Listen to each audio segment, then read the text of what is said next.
दूसरी शब्दावलियाँ हैं तो हम कहते हैं कि कैपिटल मार्केट की खाली तो शब्दावलियाँ हैं कैपिटल मार्केट में कैसे काम होता है, कैसे काम करता है, सब सारी चीज़ों के बारे में हम लोग आज पढ़ेंगे। ठीक, तो टॉपिक क्या हम लोगों का शॉर्ट एक्सचेंज के अंदर में कैपिटल मार्केट।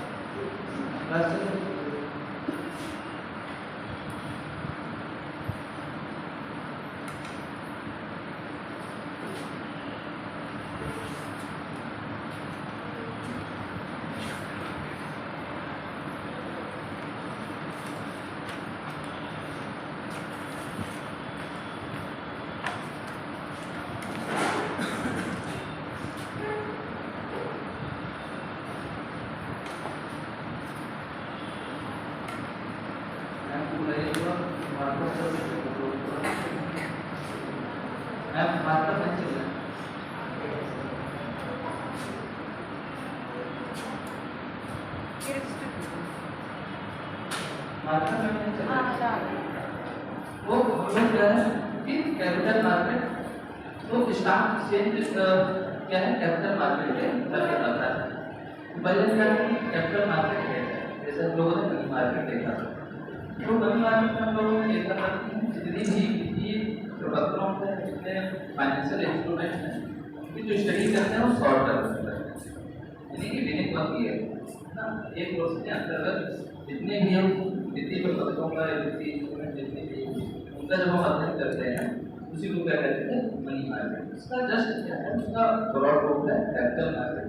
इसमें हम क्या है जितनी भी वित्तीय प्रपत्र हैं वित्तीय इकाइयाँ हैं जितने वित्तीय बैंकों का अध्ययन किया जाता है जिसमें हम शेयर देखते हैं क्या होता है बांड देखते हैं डिबेंचर देखते हैं और भी इंस्ट्रूमेंट्स हैं जो भी तो हम सब देखेंगे तो कैपिटल मार्केट के अंदर देखिए हम लोगों ने भी देखा था जैसे कि कैपिटल मार्केट मनी मार्केट में क्या था कि जो वित्तीय मध्यस्थता का कार्य करते हैं वित्तीय मध्यस्थता में जितने मनी मार्केट में इंस्ट्रूमेंट्स थे उनके बारे में हम लोगों ने देखा था। तो सेम यहाँ भी कैपिटल मार्केट के अंतर्गत क्या होगा एक वित्तीय मध्यस्थता का कार्य है इसमें हम लोग देखेंगे स्टॉक एक्सचेंज के अंतर्गत बीएससी है एनएससी है ओसीआई है ये सब सारी चीजें हम लोग देखेंगे।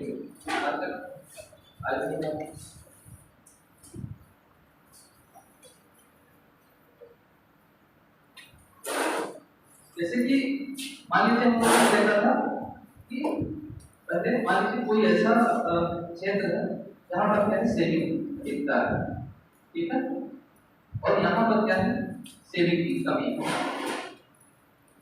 तो अब मान लीजिए इसको सेविंग की जरूरत है तो क्या होता था कैपिटल मार्केट क्या करेगा वित्तीय मध्यस्थता का काम करेगा जो बचत का गतिशीलन करेगा।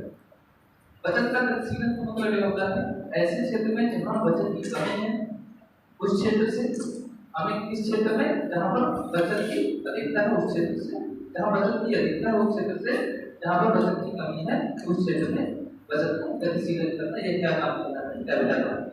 ठीक, ये वित्तीय मध्यस्थता का अंतर्गत काम करता है। अब कैपिटल मार्केट है तो पूंजी बाजार में सबसे बड़ी चीज ये है कि इसमें एक वर्ष से अधिक जितनी भी प्रतिभूतियां होती हैं उनका लेनदेन किया जाता है।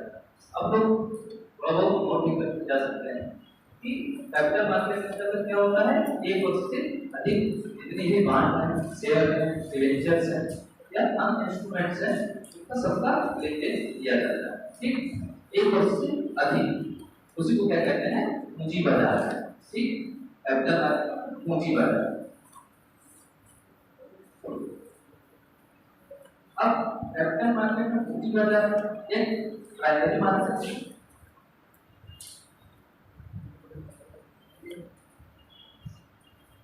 दूसरा है सेकेंडरी मार्केट।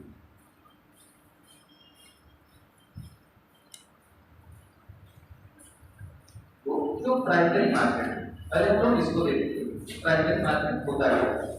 तो प्राइमरी मार्केट क्या होता है कि ऐसा मतलब लेनदेन इसमें क्या होता है जैसे मान लीजिए कोई कंपनी थोड़े समय के लिए मान लीजिए कोई कंपनी है जिसको क्या है ऋण की आवश्यकता है, ठीक है, तो ऋण लेने के लिए क्या करेगी बांड जारी करेगी बांड गवर्नमेंट जारी करती है डिबेंचर जारी करेगी या शेयर जारी करेगी कुछ भी जारी करेगी कुछ ऐसे प्रोडक्ट जारी करेगी जिसको क्या है पब्लिक उसको खरीदे और क्या हो कि उसको फंड मिल जाए है ना।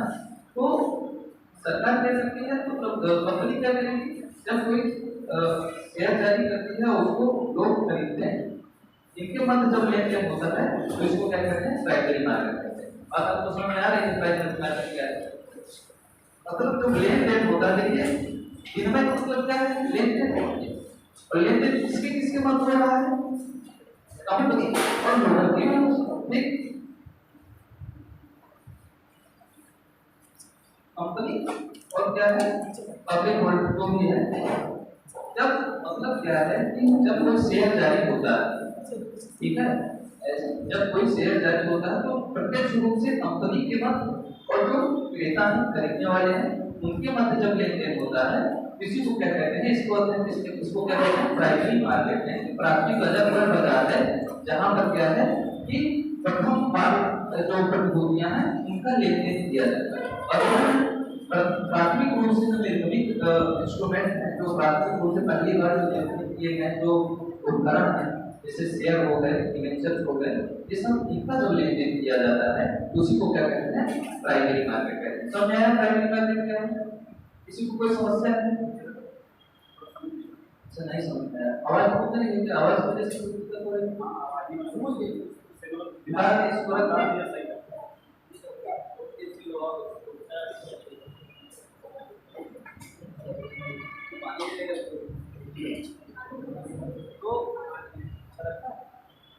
तो एक रखा, अभी थोड़ी जरूरत नहीं, पीछे और जा रही है, आ रही नहीं, आ रही साफ नहीं, आ रही फैन बंद कर दें क्या कुछ देर आप लोग आगे भी तो आ सकते हैं, यहाँ सीटें खाली सीटें खाली नहीं, मतलब पीछे जितने लोगों को आवाज नहीं आ रही आगे आ जाइए आप लोग, अब आने लगी। तो प्राइमरी मार्केट हम लोगों ने ये देखा कि जब हम कंपनी और जो क्या है क्रेता है, इन दोनों के मध्य जब लेन देन होता है वित्तीय प्रतिभूतियों का, तो इस बाजार को हम क्या कहते हैं, प्राथमिक बाजार कहते हैं। यानी कि ऐसा बाजार जहां पर क्या है कि कंपनी के द्वारा कंपनी और जो लोग हैं उनके मध्य प्रत्यक्ष रूप से लेन देन की क्रिया होती है। बात समझ में आ रहा है? यानी कि इसमें जो प्रतिभूतियों का लेन देन होता है प्राथमिक रूप से निर्गमित इकाइयां होती है, या प्राथमिक रूप से निर्गमित जो शेयर्स होते हैं उनका जो लेन देन किया जाता है, तो इसी को क्या कहते हैं, प्राथमिक बाजार कहते हैं, प्राथमिक पूंजी बाजार कहते हैं। अब समझ में आया प्राथमिक पूंजी बाजार क्या है? मैंने अभी आप लोगों को समझाया, मान लीजिए कोई कंपनी है जिसको क्या है, पैसे की जरूरत है, ठीक है, कोई कंपनी है जिसको क्या है, पैसे की जरूरत है और उसको पैसा चाहिए तो क्या करेगी, ये शेयर जारी करेगी, ठीक है। तो जब कंपनी को किसी की पैसे की जरूरत है तो क्या करेगी, शेयर जारी कर रही है और जो लोग उसको तुरंत खरीद रहे हैं, डायरेक्ट खरीद रहे हैं, तो इसको क्या कहते हैं, प्राथमिक बाजार कहते हैं या प्राइमरी मार्केट कहते हैं। अब समझ में आया बात? क्लियर हो गया लगभग सबका? समझ में आ गया ना प्राइमरी मार्केट क्या है? मतलब कंपनी डायरेक्ट क्या कर रही है, कंपनी से और लोगों के मध्य डायरेक्ट रिलेशनशिप में डायरेक्ट लेन देन आपस में किया जा रहा है, लेन देन क्रय विक्रय किया जा रहा है, ठीक। सेकेंडरी बाजार क्या है? द्वितीयक बाजार जिसे कहते हैं। सेकेंडरी बाजार का मतलब ये होता है जब कंपनी कोई शेयर जारी कर देती है, तो मान लीजिए कोई कंपनी ने मान लीजिए 5000 शेयर जारी किए, ठीक, कोई ऐसा व्यक्ति है जो इन 5000 शेयरों को खरीदे, ठीक है। तो जो शेयर होते हैं नेगोशिएबल होते हैं, मतलब कि परिवर्तनीय होते हैं। यानी मैंने यदि इस कंपनी के मान लीजिए सुजलॉन एनर्जी है, या मान लीजिए रिलायंस है, रिलायंस पावर है, या टाटा मोटर्स है, ये सब, या टाटा पावर से कुछ भी बहुत सारी जो मतलब कंपनियां हैं जिनके स्टॉक एक्सचेंज होते हैं शेयर में, तो ये जो शेयर जब जारी करते हैं तो मान लीजिए क्या है कि ये यदि प्रत्यक्ष रूप से हमने इसका लेन देन कर लिया तो ये क्या कहलाएगा, प्राइमरी मार्केट। अब ये मान लीजिए कोई व्यक्ति, ये पर्सन है और ये पर्सन ने क्या किया कि 5000 शेयर खरीदे डायरेक्ट किससे, कंपनी से, कोई भी कंपनी है मान लीजिए। अब ये 5000 जो शेयर है, इन व्यक्ति ने क्या किया कि मान लीजिए कोई बी व्यक्ति है, सी व्यक्ति है, इनको बेच दे। तो जब इन दो व्यक्तियों के मध्य लेन देन होगा, इन दो व्यक्तियों के मध्य जब लेन देन होगा तो इसको क्या कहेंगे, सेकेंडरी मार्केट कहेंगे, यानी कि द्वितीयक बाजार कहेंगे। एक चीज आप लोग ध्यान दीजिए कि जब प्राइमरी मार्केट में जो लेन देन होता है तो उसके द्वारा जो असेट्स जनरेट होता है, यानी कि जो संपत्तियों का सृजन होता है, वह क्या होता है, वो कंपनी के पास जाता है, ठीक है। मतलब शेयर जिसने मान लीजिए एक शेयर क्या था 10 रुपए का था, तो जो 50,000 रुपया शेयर जारी किया इसने और इसने एक व्यक्ति ने खरीदा, तो ये शेयर का जो क्या है, जो शेयर रुपया पैसा मतलब इसको प्राप्त हुआ, ये किसको जाएगा, डायरेक्ट कंपनी के पास जाएगा। अब मान लीजिए कि ये शेयर का दाम क्या हो गया, 10 रुपये का 20 हो गया और इसने क्या किया, इनको बेच दिया, ठीक है। फिर 20 रुपये का शेयर इसने क्या, ये क्या करेगा, 20 रुपये का इनको बेचेगा, तो जो 20 रुपए का इनको शेयर बेचेगा तो उसके द्वारा जो क्या होगा, लाभ किसको प्राप्त होगा, इस व्यक्ति को लाभ प्राप्त होगा, ना कि किसी कंपनी, ये पर्सन है, ना कि किसी कंपनी को।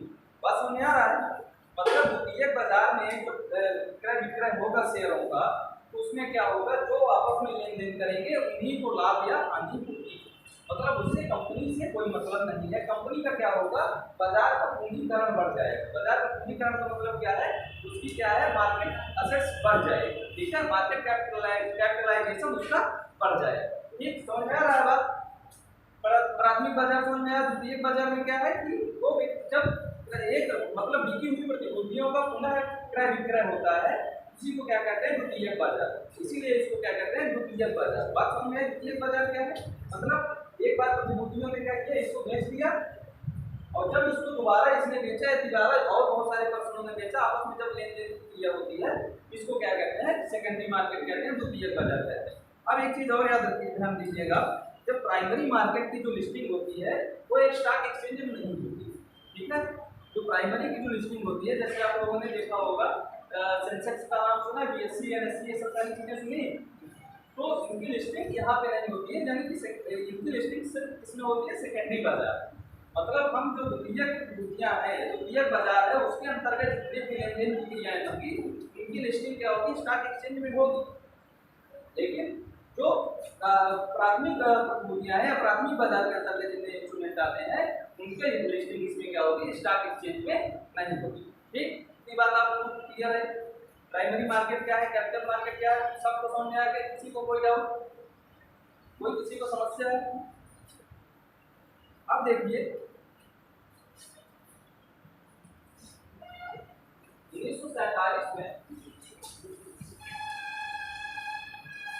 नियमन और नियमन अधिनियम आया था, ठीक।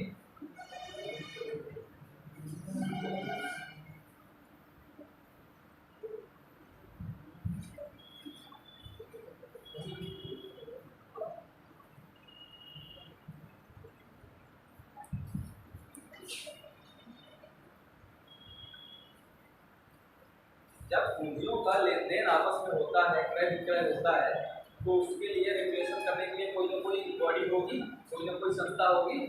तो उसके लिए 1947 में क्या आया था, पूंजी नियमन एवं निर्गमन अधिनियम आया था, ठीक। आप लोग बस इसको इतना ही जान लीजिए। फिर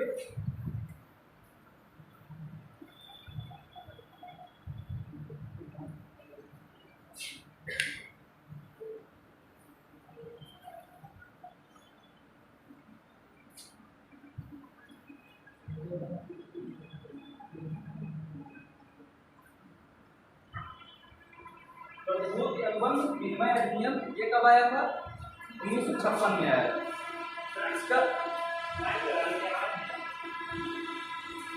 आगे वाले कह रहे हैं माइक लगाने के बाद घूम रहे हैं, पीछे वाले कह रहे हैं माइक लगाने के बाद नहीं।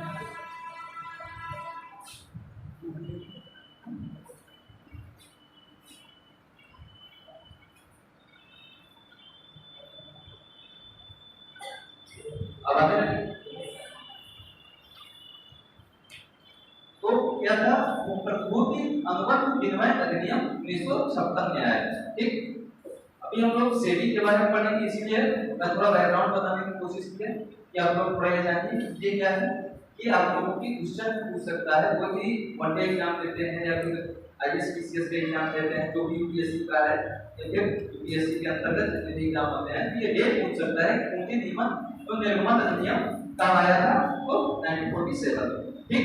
इसी प्रकार क्या है, प्रतिभूति अनुबंध विनिमय अधिनियम कब आया था, 1956, ठीक। अब आप लोगों ने सेबी का नाम सुना होगा, सुना है कि नहीं सेबी का?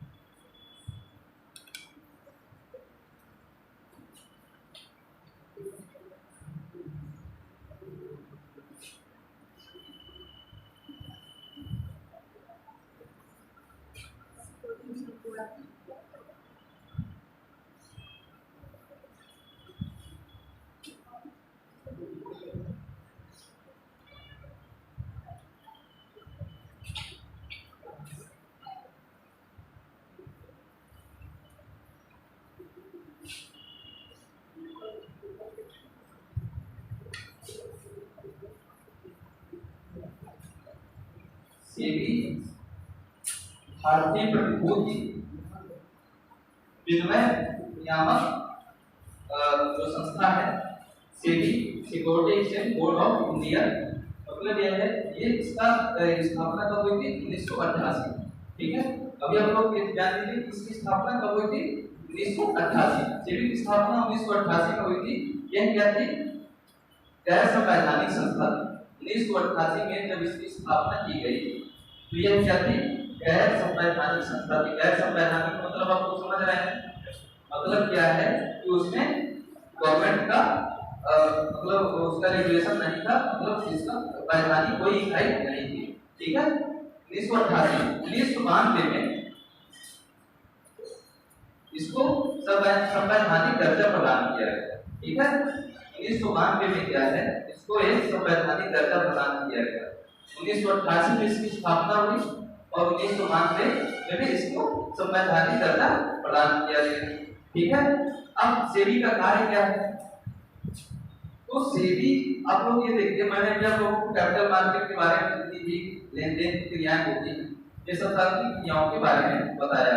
आप लोगों में से मैक्सिमम ऐसे लोग होंगे तो कैसे मतलब क्रय विक्रय होता है, कैसे लेन देन होता है, या कैसे सारी क्रियाएं होती हैं, तो लोगों को जानकारी नहीं रहती है ना। इसको कैसे ट्रेडिंग होगी, कैसे क्या है, शेयर खरीदे जाते हैं, कैसे बेचे जाते हैं, सब सारी चीजों के बारे में जानकारी नहीं होती। सेबी का काम क्या है कि ऐसे इन्वेस्टर जो शेयर मार्केट में क्या है लाभान्वित होना चाहते हैं, शेयर मार्केट से लाभ कमाना चाहते हैं, शेयर मार्केट में इंटरेस्टेड हैं, तो सेबी क्या करती है? उनको रेगुलेशन का काम करती है, उनके नियमन का काम करती है, उनको दिशा निर्देशन का काम करती है। ठीक है, इसका पहला कार्य क्या है?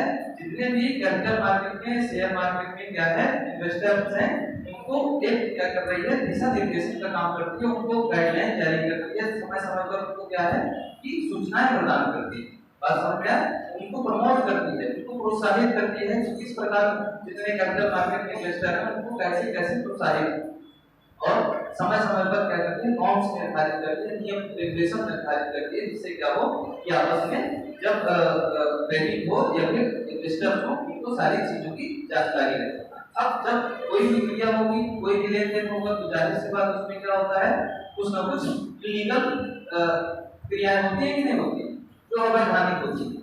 तो सेबी का काम एक और है कि जितनी भी अवैधानिक क्रियाएं हैं उनकी रोकथाम करने के लिए सेबी क्या करती है? गाइडलाइन जारी करती है, या फिर सेबी उसको रेगुलेशन का काम, यानी कि उसको रेगुलेट करती है।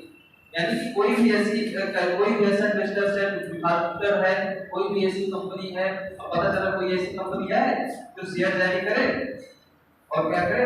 शेयर आपके पैसे ले और भाग जाए। तो ये सब सारी चीजें क्या है? इसको क्या करते हैं? इसको दिशा निर्देशन कौन करता है? सेबी करती है। ठीक, समझ में आया? सेबी की स्थापना हुई थी 1988 में, संवैधानिक मान्यता इसको 1992 में हुई। अब इसमें क्या है? एक अध्यक्ष होता है और 3 पूर्णकालिक सदस्य होते हैं,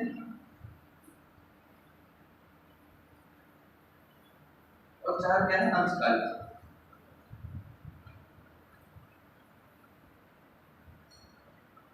तीन क्या है? पूर्णकालिक सदस्य हैं, 4 अंशकालिक सदस्य। इसका हेडक्वार्टर कहां पर है? मुंबई।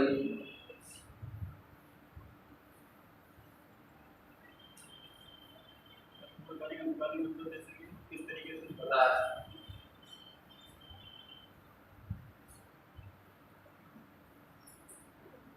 इसके वर्तमान समय पे अध्यक्ष कौन है? मालूम है? ठीक,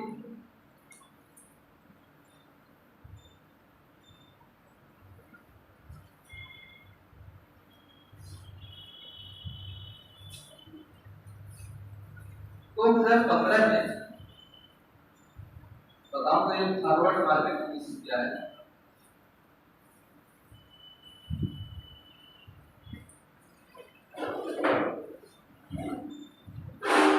2015 में हार्वर्ड मार्केट कमीशन को इसी में क्या किया गया है, विलय कर दिया गया है। ठीक, जब इसको किसमें विलय कर दिया गया है, सेबी। ठीक, आप लोगों ने देखा कि इनके अध्यक्ष क्या है, कि इनके एक अध्यक्ष होते हैं, 3 पूर्णकालिक सदस्य होते हैं और 4 अंशकालिक सदस्य होते हैं। ठीक, अध्यक्ष समय क्या है, ऑथर फुरी। ठीक, आप लोगों ने देखा पूर्णकालिक सदस्य लिखा हुआ है, 4 अंशकालिक सदस्य लिखा हुआ है। पूर्णकालिक सदस्य का मतलब ये होता है कि जो पद पर बना हुआ है, 3 ऐसे सदस्य हैं जो उसकी, जैसे कि आप लोगों ने नीति आयोग का नाम सुना, नीति आयोग में जो प्रधानमंत्री होता है या फिर केंद्रीय मंत्री, मतलब केंद्रीय मंत्री होते हैं, जो गृह मंत्री होते हैं, वो उसके क्या है, पूर्णकालिक सदस्य हैं। मतलब यह है कि जिस समय जो उस पद पर होगा वह क्या होगा, वो पूरे समय के लिए उसका मेंबर होगा। मतलब जब तक वो बॉडी है, जब तक वो काम करेगी, तो जो उस पद पर आएगा वो उसका पूर्णकालिक सदस्य होगा। और समझिए पूर्णकालिक सदस्य क्या है, कोई समस्या। नीति आयोग जैसे है, जैसे आप लोगों ने नीति आयोग का नाम सुना, तो नीति आयोग में आज अध्यक्ष, उपाध्यक्ष, उसका कौन, अध्यक्ष कौन है उसका, नरेंद्र मोदी जी।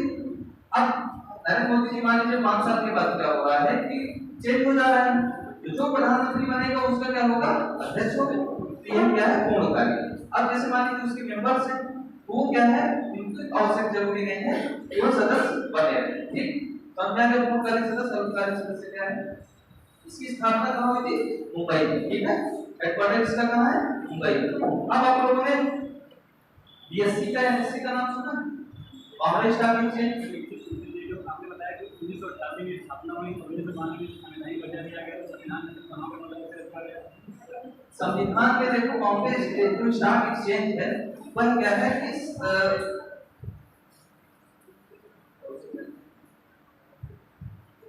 केंद्र सूची का विषय है। संविधान का केंद्र सूची का विषय है। आप लोगों ने सूचियां पढ़ी कि नहीं, केंद्र सूची क्या होती है, राज्य सूची क्या होता है, संवर्ती सूची क्या होती है। ये जो क्या है संविधान की क्या नाम है, संघ सूची का, केंद्र सूची का विषय है। ठीक है, तो उसकी प्रविष्टि संख्या 48 में आता है। अब समझ संवैधानिक दर्जा दिया गया संघ सूची का विषय है, प्रविष्टि संख्या 48 में स्टॉक एक्सचेंज का उसका मतलब ब्यौरा दिया हुआ है। ठीक, समझ में आया। अब आप लोगों में सेबी क्लियर हो गया ना, सेबी की क्या काम है, क्या काम करता है, कैसे रेगुलेशन का काम करता है, सब सारी चीजें हम लोग क्लियर हो गई। किसी कोई समस्या,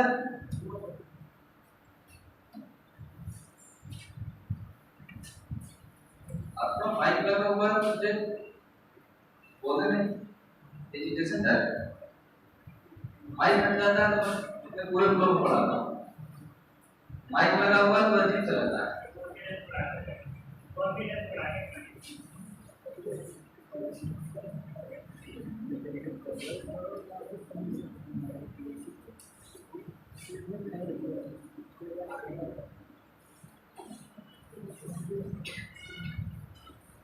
बॉम्बे स्टॉक एक्सचेंज नाम सुना है इसका, बीएससी क्या है, नाम सुना है, Bombay stock exchange, national stock exchange, ये सब सारी चीजों का नाम सुने होंगे।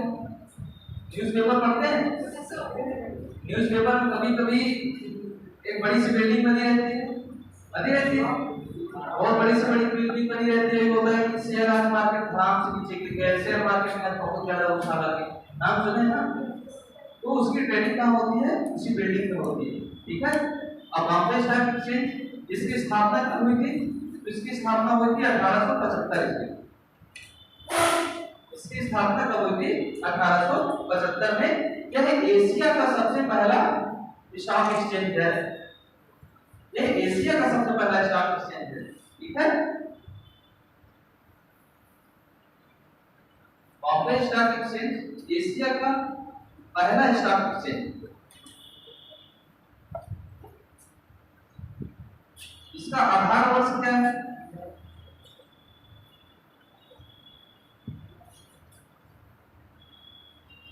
आधार वर्ष तो आप लोग जानते होंगे, इकोनॉमिक्स में शायद उसने बताया था क्या बेस ईयर क्या है, 2011-12 में बताया था। हाई का होता क्या है पता है, बेस ईयर क्या होता है, वर्तमान की मूल्यों की गणना की मूल्यों की गणना, सबको पता है बेस ईयर क्या होता है ना, इसमें कोई समस्या। आधार वर्ष इसका क्या है, 1978-79। ठीक है, इसकी स्थापना कब हुई थी? 1875 ईस्वी में। ठीक, अभी भी इसके बाद इसमें आप लोगों ने सेंसेक्स का नाम सुना?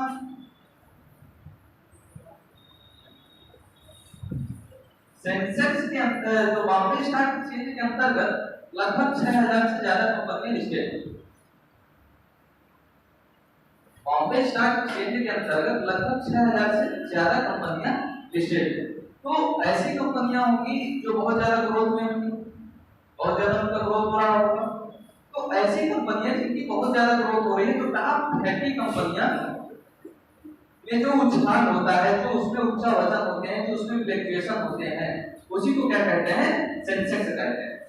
सेंसेक्स क्या है कि पीएससी के अंतर्गत आने वाली 30 कंपनियां जिनकी ग्रोथ रेट सबसे ज्यादा है, जिनमें मतलब उनका मार्केट कैपिटलाइजेशन सबसे अधिक है, उन 30 कंपनियां क्या कहलाती हैं? उनमें जो उनके योग को क्या कहते हैं? सहयोग को क्या कहते हैं? सेंसेक्स कहते हैं। आप लोगों ने देखा होगा सेंसेक्स बहुत ज्यादा उतार चढ़ाव इसमें होता है।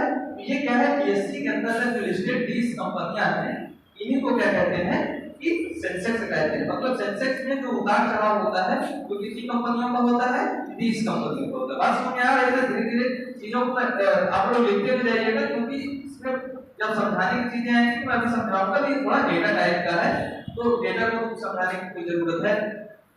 सेंसेक्स में कितनी कंपनियां हैं? 30 कंपनियां हैं जो बीएससी की, ठीक है, उसी को संवेदी सूचकांक कहते हैं। मतलब सेंसेक्स क्या है? बीएससी का जो संवेदी सूचकांक, ठीक है, उसी में जो फ्लक्चुएशन जो 30 कंपनियां हैं इनमें जो आपस में फ्लक्चुएशन होता है उसी को क्या कहते हैं? सेंसेक्स कहते हैं। आप लोगों ने एनएससी का नाम सुना? National stock exchange. भारत में जो स्टॉक एक्सचेंज है उसमें दूसरा स्टॉक एक्सचेंज क्या है? एनएससी, ठीक है।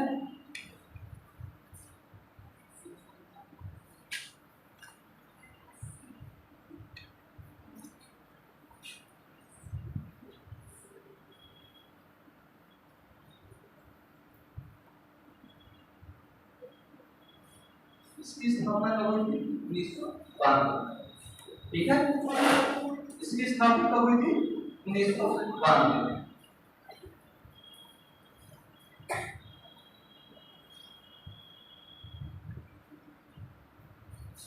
इसका जो बेस ईयर है वो 1995 1 अप्रैल 1995 इसका बेस ईयर। आप लोगों से मल्टीपल चॉइस क्वेश्चन इस तरह के क्वेश्चन पूछे जाते हैं कि एनएससी की स्थापना कब हुई थी? 1992 में हुई थी। इसका बेस ईयर कितना है? 1995, ठीक। बेस ईयर कितना? 1995। 1994 में इसको सेबी द्वारा क्या हुआ था? संवैधानिक दर्जा प्रदान किया गया था, ठीक है। अब एक चीज इसमें क्वेश्चन और आता है कि पूछ लेते, मान लीजिए कि एनएससी की जो स्थापना हुई थी वो किस समिति की अनुशंसा पर हुई थी? तो फिरवानी समिति की अनुशंसा पर हुई थी, ठीक। फिरवानी समिति 1988 में बनाई गई थी, और क्यों बनाई गई थी? क्योंकि बॉम्बे स्टॉक एक्सचेंज जो था वो इंडिया का एकमात्र स्टॉक एक्सचेंज है, ठीक है। इंडिया का एकमात्र स्टॉक एक्सचेंज था, तो मतलब सरकार को, गवर्नमेंट पार्टी को ये लगा कि एकमात्र ऐसा स्टॉक एक्सचेंज है, हो सकता है इसकी मोनोपोली आ जाए, यानी इसका एक अधिकार हो जाए स्टॉक मार्केट में, जिसके मतलब विकल्प के रूप में कोई ऐसा स्टॉक एक्सचेंज मतलब बनाने की कोशिश करें जो इसको कम से कम कॉम्पिटिट कर सके, इसकी प्रतिस्पर्धा कर सके, यानी कि बॉम्बे स्टॉक एक्सचेंज आपस में मनमानी ना कर सके। उसके लिए फिरवानी समिति थी। फिरवानी समिति 1988 में स्थापित की गई थी, और इनकी अनुशंसा रिकमेंडेशन को मान लिया गया, और 1992 में क्या हुआ? नेशनल स्टॉक एक्सचेंज की स्थापना की गई थी। सेबी द्वारा इसको मान्यता कब दी गई? 1994, ठीक। इसका बेस ईयर कितना है? 1995, और इसकी भी मुख्यालय कहां पर है? मुंबई।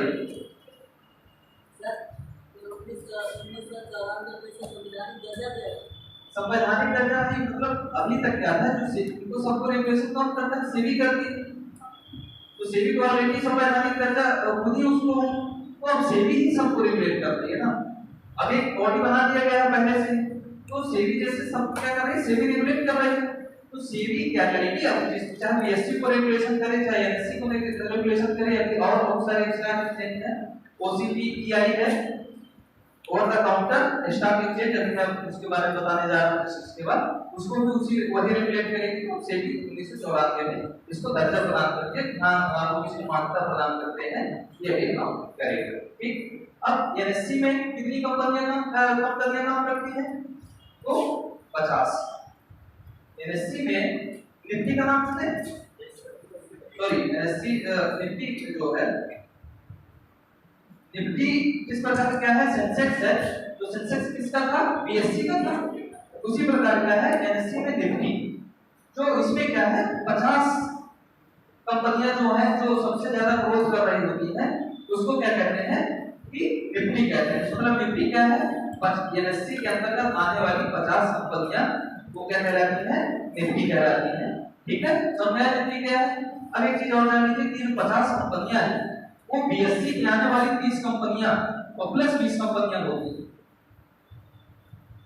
निफ्टी के अंतर्गत जो 50 कंपनियां हैं वो क्या है? जो 30 कंपनियां हैं बीएससी की और प्लस 20, उसी को क्या कहेंगे? निफ्टी 50 कहेंगे।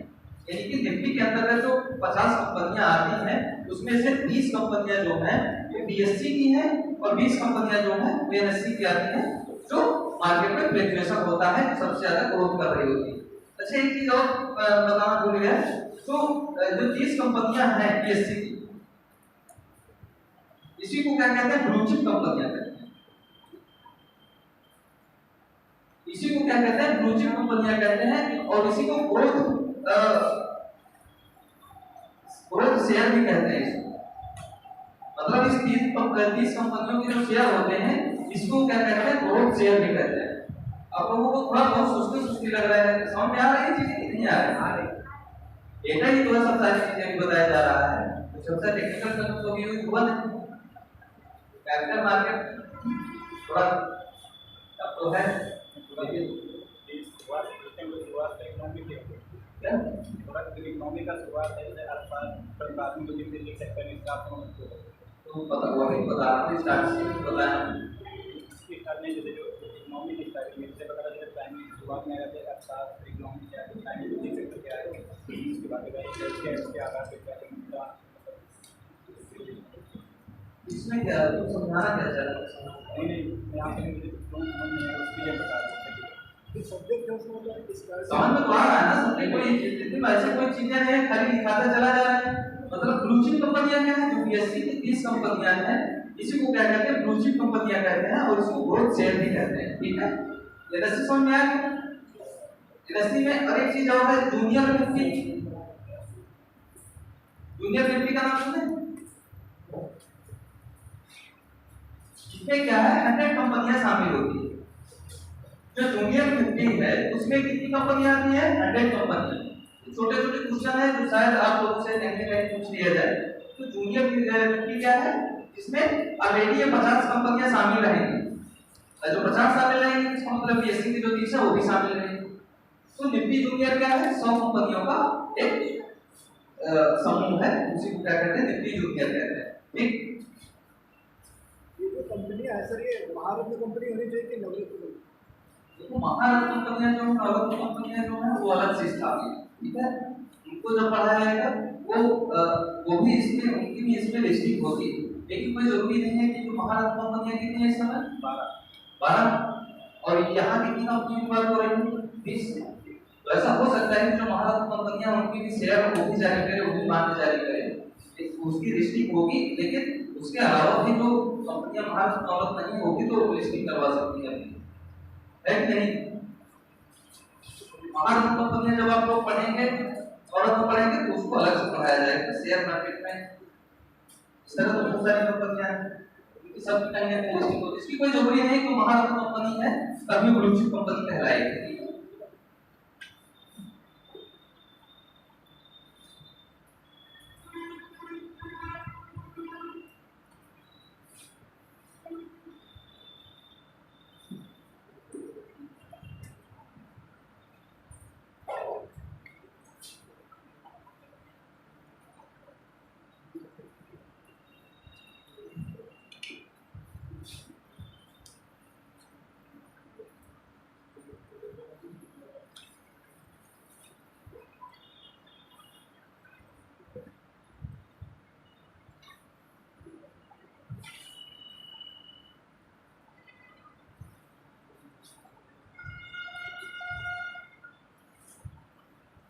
इसकी स्थापना हुई थी 1990 में। इसको शॉर्ट में क्या कहते हैं?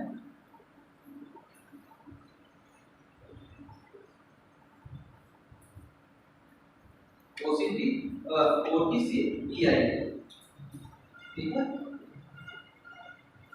Over the counter exchange of India. और ये भी इस तरह BSC का नाम आप लोग सुने हैं या NSE का नाम लोग सुने हैं, उसी तरह ये भी एक क्या है कि स्टॉक एक्सचेंज है जो इसको शेयर मार्केट की तरह, जिस तरह BSC है, जिस तरह NSE है, उसी तरह ये भी है over the counter exchange of India. इसकी स्थापना कब हुई थी? 1990 में हुई, ठीक है। ये क्या करता है? जो छोटी छोटी कंपनियां हैं या छोटी छोटी कंपनियां या मध्यम वर्गीय कंपनियां हैं, उनको यदि वित्त की उपलब्धता है, उनको यदि वित्त की उपलब्धता है तो क्या करती है? इसके माध्यम से क्या करती है? शेयर जारी करती है, यहाँ शेयर जारी करती है और फंडों को एलोकेट करती है, ठीक है। फंडों को क्या करती है? संकलित करती है आपस में और फिर अपना जो भी करना होता है व्यापार करती है। यानी कि ऐसी कंपनियां जो छोटी कंपनियां हैं, मध्यम वर्गीय कंपनियां हैं, उनकी लिस्टिंग कहाँ होती है? OTCEI पर, ठीक है, over the counter exchange of India. इसकी स्थापना कब हुई थी? 1990 में। मतलब समझ आ रहा है इसका नाम क्या है? जो छोटी छोटी कंपनियां हैं या मध्यम वर्गीय कंपनियां हैं, उनको जो वित्त की उपलब्धता होती है वो क्या करती है कि इसमें अपनी इसके माध्यम से लोन लेते हैं, ठीक।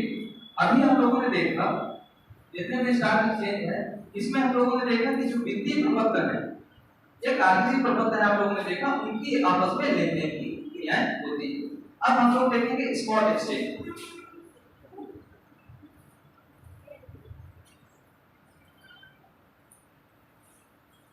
स्पॉट एक्सचेंज, ठीक है। स्पॉट एक्सचेंज क्या है? हम लोगों ने देखा कैपिटल मार्केट के अंतर्गत जो BSE NSE है, इनके अंतर्गत क्या होता है? जो वित्तीय प्रतिभूतियां हैं, इसका लेन देन किया जाता है। स्पॉट एक्सचेंज में क्या होगा? जैसे क्या है? एग्रीकल्चर गुड्स हो गए, या फिर क्या है कि एग्रीकल्चर गुड्स के अलावा जो गोल्ड है या सिल्वर है या भी और भी बहुत सारी भूतियां हैं, उनका लेन देन किया जाता है। स्पॉट एक्सचेंज क्या है? जहां पर क्या है? कृषिगत वस्तुओं या सोना चांदी या फिर अन्य प्रतिभूतियों, मतलब क्या है? वस्तुगत प्रतिभूतियों का लेन देन इसमें किया जाता है, उसको क्या कहते हैं? स्पॉट एक्सचेंज कहते हैं, ठीक। ये इसके भी अलग अलग 4 प्रकार के काम करते हैं। जैसे मैं स्पॉट एक्सचेंज में 2 चीजें आप लोगों को बताऊंगा। आप लोगों ने फॉरवर्ड का नाम सुना? Forward market, future market,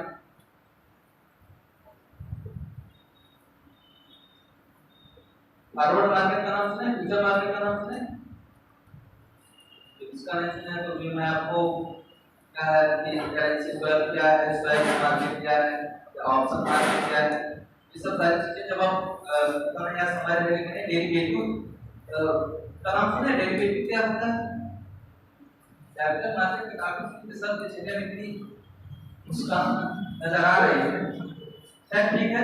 spot exchange आप लोग समझे? स्पॉट एक्सचेंज क्या है? जितना अच्छे बताओ, जितना भी आप लोगों को बताया जा रहा है वो सारी चीजें तो समझ में आ रही है, बस इतना समझ लीजिए, बहुत इतना, ठीक है। स्पॉट एक्सचेंज क्या है कि इसमें क्या है? प्रतिभूतियों हो गई, जैसे सोना चांदी हो गया, या फिर क्या है कि कृषिगत वस्तुएं हैं। जैसे अभी तक हम लोग ट्रेडिंग जो होती थी, शेयर की होती थी, बांड की होती थी, डिबेंचर्स की होती थी, इसी की ट्रेडिंग होती थी आपस में। अब हम लोग क्या करेंगे? अभी ट्रेडिंग कैसे होगी, सब सारी चीजें शब्दावली पे आप लोगों को बाद में बताने जा रहा हूँ। मैं सोच रहा हूँ कि आप लोग स्टॉक एक्सचेंज आपके टॉपिक में लिखा हुआ है, तो पहले सोच रहा हूँ कि जो स्टॉक एक्सचेंज का जितना डेटा है वो आप लोगों को क्लियर करा दीजिए, ठीक। तो स्पॉट एक्सचेंज में क्या होता है कि जो यही प्रतिभूतियां हैं, जैसे एग्रीकल्चर है, मान लीजिए अब कोई व्यक्ति ऐसा है जिसको क्या कर रहा है, मान लीजिए कोई मसाला का उत्पादन कर रहा है, कोई प्याज का उत्पादन कर रहा है, कोई टमाटर का उत्पादन कर रहा है, कोई अरहर का उत्पादन कर रहा है, ठीक है। तो ये लोग अपना उसमें कैसे बेचें, कैसे खरीदें? आप लोग देखते हैं बाजार में कभी कभी प्याज की कीमतें बहुत ज्यादा बढ़ जाती है, कभी कभी बहुत कम हो जाती है, टमाटर की कीमतें कभी कभी बहुत ज्यादा हो जाती है, कभी कभी बहुत कम हो जाती है। तो इनकी ट्रेडिंग कैसे हो, इनका आपस में लेन देन कैसे हो, ये जो खरीदने वाले हैं उनको भी हानि हो और जो बेचने वाले हैं उनको भी हानि, ऐसा है। उसके लिए स्पॉट एक्सचेंज के अंतर्गत 4 एक्सचेंज मार्केट है, तो उनके नाम बताऊंगा और अभी आप लोगों को उसके बारे में थोड़ा थोड़ा लिखा। तो पहले आप लोग ये जान लीजिए कि फॉरवर्ड मार्केट काम कैसे करता है। मान लीजिए कोई किसान, ठीक, ये काम करिए, किसान क्या कर रहा है, मान लीजिए गेहूं उत्पादित कर रहा है 25 रुपए केजी, उसको बेचना है ताकि उसको लाभ हो पाए। मतलब क्या है, किसान क्या करे, यदि 25 रुपए केजी पर केजी गेहूं बेचे तभी उसको प्रॉफिट होगा। तो ये मान लीजिए कोई कंपनी है, ठीक है, मान लीजिए किसान, ये कंपनी क्या कर रही है, गेहूं को 30 रुपए केजी में खरीदने के लिए तैयार है। ठीक, ये कंपनी क्या है, किसी आपस में 30 रुपए केजी के लिए तैयार। मान लीजिए बाजार में बहुत ज्यादा उत्पादन बढ़ जाए, गेहूं की कीमत 25 रुपए से क्या है 20 रुपए में, 18 रुपए में, तो किसान को लाभ होगा नहीं होगा। सपोज थोड़ी देर के लिए मान लीजिए कि गेहूं मार्केट में आया है, उत्पादित नहीं हुआ, फसल खराब हो गई, तो गेहूं की कीमतें बहुत ज्यादा बढ़ सकती है। तो मान लीजिए 40 रुपए 45 रुपए हो जाए, तो इसको हानि होने लगी। इस प्रकार जब दो व्यक्ति या दो क्रय विक्रय क्रेता विक्रेता आपस में जब लेन देन के लिए कोई सौदा करते हैं भविष्य में तिथि के लिए, इसमें 3 चीजें होती है। देखिए, एक होती है डेट, एक होता है क्वांटिटी, और तीसरी क्या होती है कि प्राइस। मतलब क्या है, वर्तमान समय में हम भविष्य में क्या कर रहे हैं, दो व्यक्ति, दो पार्टियां हैं, दो क्रेता विक्रेता हैं, वो भविष्य में क्या कर रहे हैं, निर्धारित तिथि पर, निर्धारित मात्रा का और निर्धारित कीमत पर जो लेन देन करने के लिए समझौता करते हैं, उसी को क्या कहते हैं, फॉरवर्ड कॉन्ट्रैक्ट्स कहते हैं, फॉरवर्ड मार्केट भी कहते हैं, लोग इसको कॉन्ट्रैक्ट्स भी कह सकते हैं, यानी कि संविदा जो होती है आपस में फॉरवर्ड कॉन्ट्रैक्ट्स, मतलब आपस में एक समझौता कर लिया दोनों। समझ में आया फॉरवर्ड कॉन्ट्रैक्ट्स क्या है? दोनों व्यक्ति क्या कर रहे हैं, अपने जोखिम को कम करना चाहते हैं, ठीक है, इसी वजह से क्या किया, उन्होंने अपना समझौता कर लिया। अभी आप लोगों ने देखा होगा जो किसान 3 बिल थे, उसमें एक फॉरवर्ड का भी मतलब उसमें एक था, ठीक है, जिसमें सरकार ने ये कहा था कि यदि इसको आपस में अपनाया जाए तो किसानों को और कंपनियों को दोनों को लाभ होगा। अब उसको नहीं पढ़ाने जा रहा हूँ, फिलहाल बताऊंगा कि क्यों उसका विरोध हो गया, ठीक है, थोड़ा सा शॉर्ट में यही समझ जाएंगे क्यों विरोध हो गया। जैसे कि कोई भी अगर अपनी बात से मतलब बताया जाता है कि इंसान या कंपनी को उसका कुछ नहीं करवा, वही तो फॉरवर्ड कॉन्ट्रैक्ट्स क्या है। अब मान लीजिए दोनों के मध्य समझौता हुआ था, दोनों के मध्य समझौता हुआ, प्राइस डिसाइड हो गई, डेट निर्धारित हो गई और मात्रा निर्धारित हो गई। मान लीजिए कोई ऐसा व्यक्ति है, मान लीजिए मार्केट में क्या है 40 रुपए केजी कुंटल गेहूं बिकने लगे, मतलब 40 रुपए केजी गेहूं बिकने लगे, ये इसको बेचना चाहेगा 30 रुपए में, भागता है तो क्या करेगा। इसी प्रकार क्या है, मार्केट में मान लीजिए 20 रुपए केजी गेहूं मार्केट, इसने कॉन्ट्रैक्ट कितने में किया 30 में, तो इससे खरीदेगा, भाग जाएगा। तो इसमें ये कमी ये थी कि जब दो व्यक्तियों के मध्य आपस में लेन देन होता था तो कोई वित्तीय मध्यस्थ काम नहीं करता, यानी कि जब जो शर्त निर्धारित होती है, जो कॉन्ट्रैक्ट होता है, वो आपस में जब चाहे तब क्या कर सकते हैं, उसको छोड़कर भाग सकते हैं, ठीक है। इसी के लिए क्या हुआ था, फ्यूचर कॉन्ट्रैक्ट्स आया।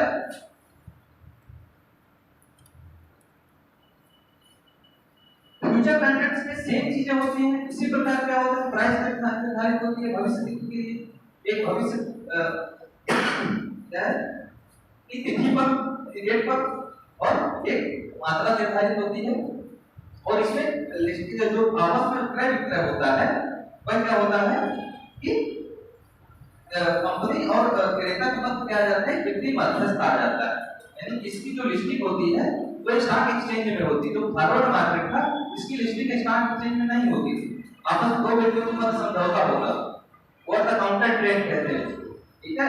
ज्यादा मैं शब्दावली में नहीं जाऊंगा, नहीं तो आपको इतना सुनने में दिक्कत हो रही है। इसमें क्या है, एक वित्तीय मध्यस्थता आ गया, इसके स्टैंडर्ड निर्धारित होंगे, इसकी लेवल निर्धारित होगा, और हर एक चीजें जो होगी वह क्या होगा कि इससे आप लोग समझौते से बाहर नहीं जा पाएंगे। और यदि जाते भी हैं तो दोनों को क्या होता है, मार्जिन रखना पड़ता है, मतलब ये जो समझौता किया है, ये जो समझौता किया है, दोनों को एक निश्चित मार्जिन रखना पड़ता है। मार्जिन को समझ रहे हैं, 10,000 या 10 करोड़ का कोई समझौता होता है तो आपको 2% 5% क्या है, दोनों को क्या है कि कुछ ना कुछ रखना पड़ेगा सिक्योरिटी के रूप में, और यदि कोई व्यक्ति भागता है तो सिक्योरिटी दोबारा उसको नहीं मिलेगी, ठीक है। मान लीजिए 10 करोड़ का कोई समझौता हो, 20 लाख सिक्योरिटी जमा की है, तो मान लीजिए वो क्या कर सकता है, सिक्योरिटी से हट नहीं सकता। इसीलिए क्या था, ये फ्यूचर मार्केट समझ में आ गया आपको? फॉरवर्ड मार्केट क्या है, फ्यूचर मार्केट क्या है, किसी को कोई दिक्कत, कोई समस्या? इसमें वित्तीय मध्यस्थ आ जाते हैं और स्टैंडर्ड निर्धारित होता है और आपस में क्रेडिट होता है। ठीक,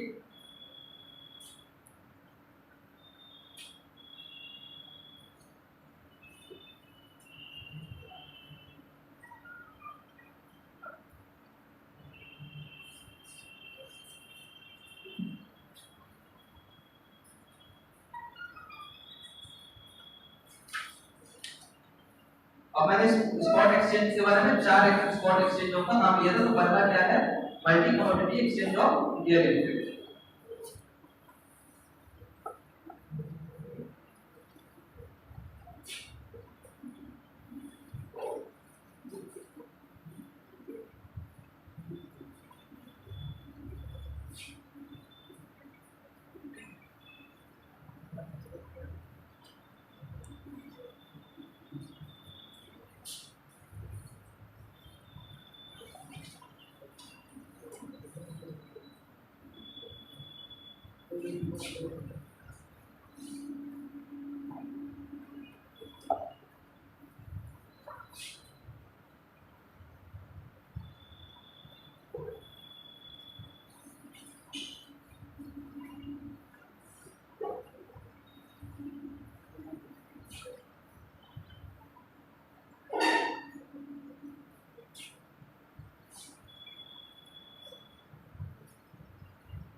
चारों पे आपको नाम लिख लीजिए। जिस तरह की एससी है, जिस तरह एनएससी है, जिस तरह कोसी पीपीआई है, उसी तरह क्या है, ये multi commodity exchange of India limited. इसकी स्थापना 2003 में हुई थी। इसकी भी स्थापना 2003 में हुई थी।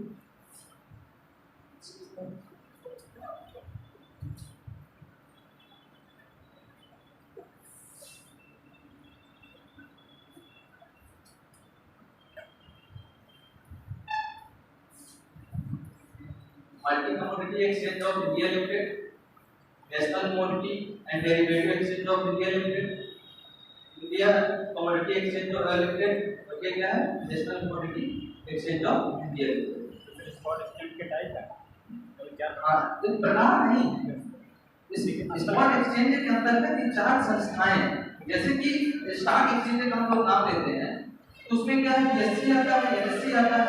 स्टॉक एक्सचेंज में क्या, जब वित्तीय प्रपत्रों का लेन देन होता है तो 3 प्रकार के स्टॉक एक्सचेंज है हमारे भारत में। जैसे अलग अलग देशों में अलग अलग स्टॉक एक्सचेंज होते हैं। तो ये जब वस्तुओं का लेन देन होता है, जब प्रतिभूतियों का लेन देन होता है, सोने चांदी का लेन देन होता है, तो ये 4 स्टॉक एक्सचेंज हैं, इन्हीं के अंदर लेन देन होगा।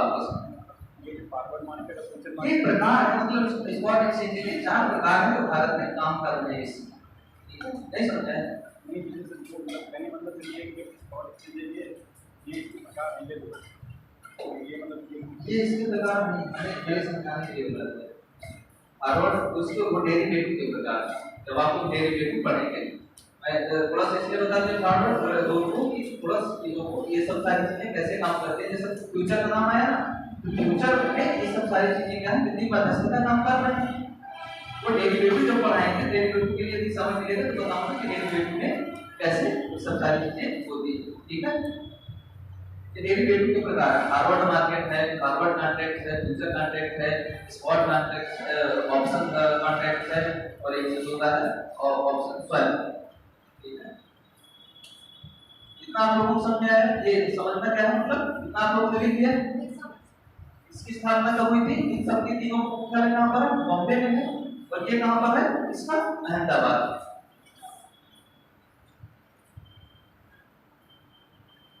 इसकी स्थापना भी आप लोग लिखिए, मान लीजिए स्थापना पूछ लेता है, ठीक है, इसकी स्थापना कहां हुई, ये देखिए ये पहला स्टॉक एक्सचेंज था, स्पॉट एक्सचेंज था जो काम करना शुरू किया था, जिस प्रकार बीएससी था ना वहां काम करना शुरू किया। उसी तरह क्या है ये पहला स्पॉट एक्सचेंज, ठीक है। एक चीज आपको बीएससी में मैं अभी याद आया, भूल गया था, आप लोगों ने ये लिख दिया ना सबका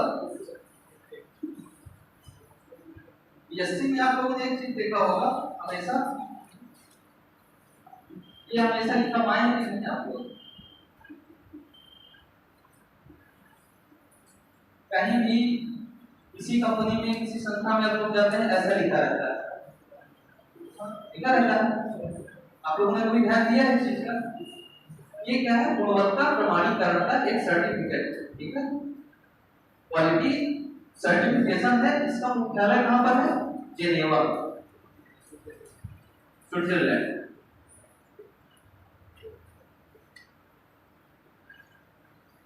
ये क्या करता है, कंपनियों को जो विभिन्न वस्तु सेवाओं को उत्पादन करती हैं उनकी गुणवत्ता का एक सर्टिफिकेट प्रदान करता है, ठीक है। जितनी भी कंपनियां हैं जो भी वस्तु सेवाएं निर्मित करती हैं उनकी किस प्रकार की क्वालिटी है वह एक सर्टिफिकेशन प्रदान करता है। इसका मुख्यालय कहां पर है, जेनेवा स्विट्जरलैंड, ठीक है।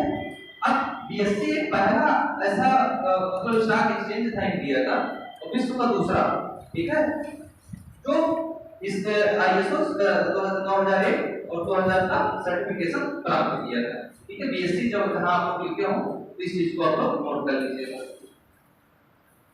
अब आप लोग लगभग आपका जो बोरिंग टाइम था खत्म हो चुका है, लिखने वाली चीजें हैं इन चीजों को समझाया नहीं जा सकता, खाली लिखाया जा सकता था, तो ये खत्म हो गया, समझ गए ना।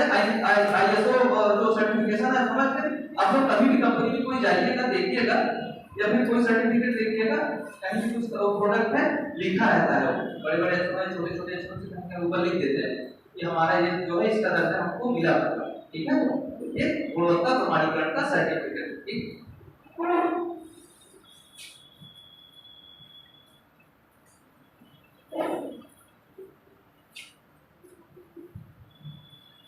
अब देखिए आप लोगों ने आईपीओ का नाम सुना, मार्केट में एलआईसी अभी आईपीओ लाई, नाम सुना है, इनिशियल पब्लिक ऑफरिंग, नाम सुना है, आईपीओ, एफपीओ,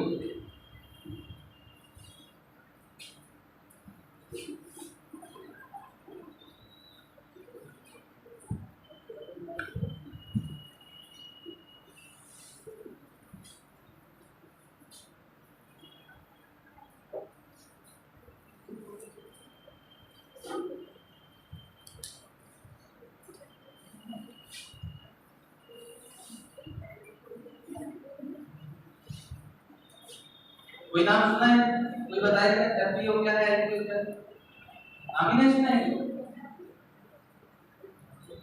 चलो ठीक, क्या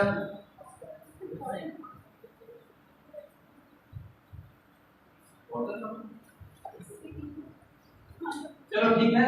आईपीओ क्या है, इनिशियल पब्लिक ऑफरिंग, ये क्या है, फॉलो ऑन पब्लिक ऑफरिंग।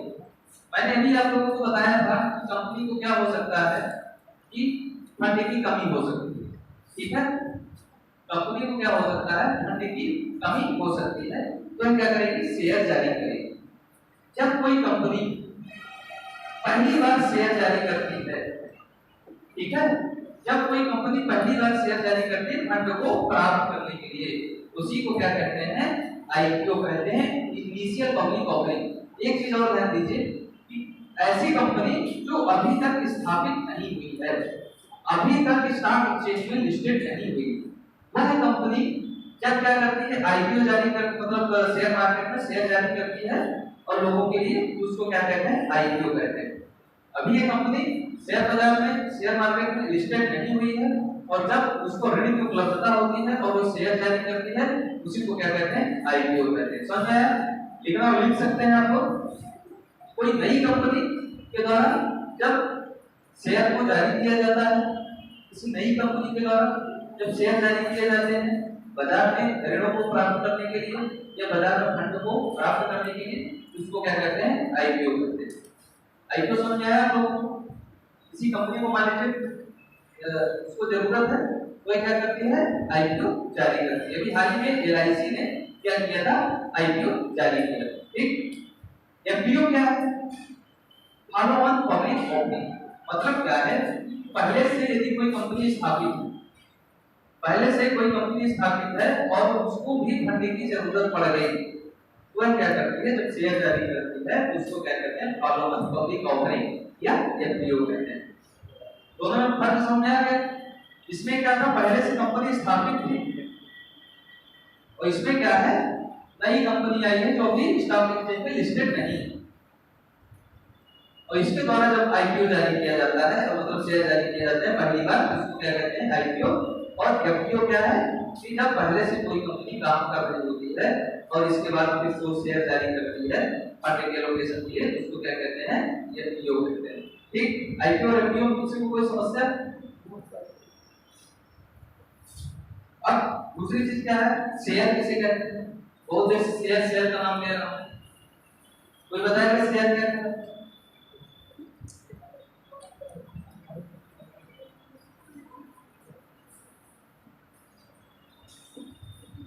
जब कंपनी शेयर जारी करती है, जब कंपनी को मतलब फंड की जरूरत होती है तो शेयर का मतलब ये होता है कि कंपनी के जितने भी नियम कानून होते हैं वो क्या करती है, उसको एक विवरण होता है, उसकी जितनी भी शर्तें होती हैं वो शर्तें होती हैं और शर्तों के द्वारा क्या होता है, इस कंपनी के द्वारा अपने शेयर इशू किए जाते हैं। ठीक है, वो शेयर इशू करती है, क्यों? क्योंकि लोगों से आप ऐसे कोई पेपर पकड़ा कि आप लोगों के पेपर पकड़ा तो क्या है कि मुझे 10 रुपए दे दीजिए कोई देगा, लेकिन यही में मैं अपनी शर्तें लिखता हूँ और सब सारी चीजें नियम कानून लिखता हूँ, निकल के कुछ भी होगा उसके जिम्मेदार मैं अपनी ये सब सारी चीजें हैं, आप लोग कुछ भी कर सकते हैं, तो हो सकता है कि आप लोग खरीद लें।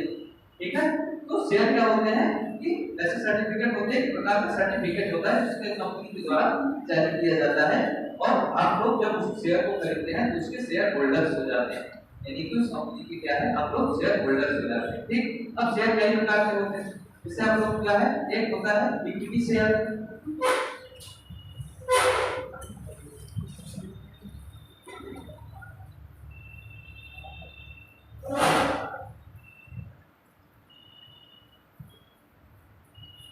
Equity share. इक्विटी शेयर क्या है, शेयर के प्रकार। ठीक है, इक्विटी शेयर होता है, दूसरा क्या है, प्रेफरेंस शेयर होता है।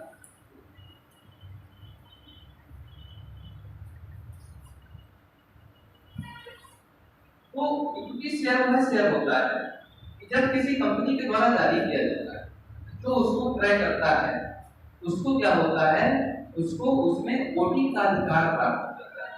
बात समझ रहे हैं? यदि आप इक्विटी शेयर धारक हैं, आपने कैसे शेयर खरीदा है, इक्विटी शेयर खरीदा है, तो कंपनी जो भी काम करेगी, जो भी सारी चीजें होंगी, जितने भी नियम कानून बनाएगी, उसमें आपकी भागीदारी होगी। बात समझ आ रहा है?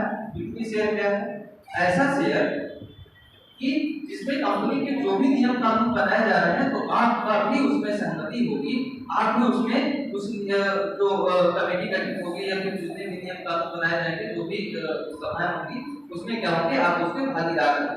तो बात की बात है कि जितने मात्रा में आप लोग उसके शेयर रहेंगे उतना ही आपको अधिकार मिलेगा। मान लीजिए कोई 10 करोड़ की कंपनी है और आपने 10 रुपये का शेयर खरीदा हुआ है, तो मैंने हम भी जा रहे हैं, भागीदारी कर रहे हैं, हम भी जा रहे हैं उसमें भाग लेंगे और जो हमारा मतलब वो करवाएंगे कंपनी से, जिस सकते हम लगवा लाख, तो आपको उतना ही अधिकार है जितने कि आप लोग शेयर का परसेंटेज क्रय किए हुए। ठीक है, पता चला कि 100 रुपया है, गए शेयर ले, है ना, जो है कंपनी को हम रेगुलेट करेंगे अपने मुंह से।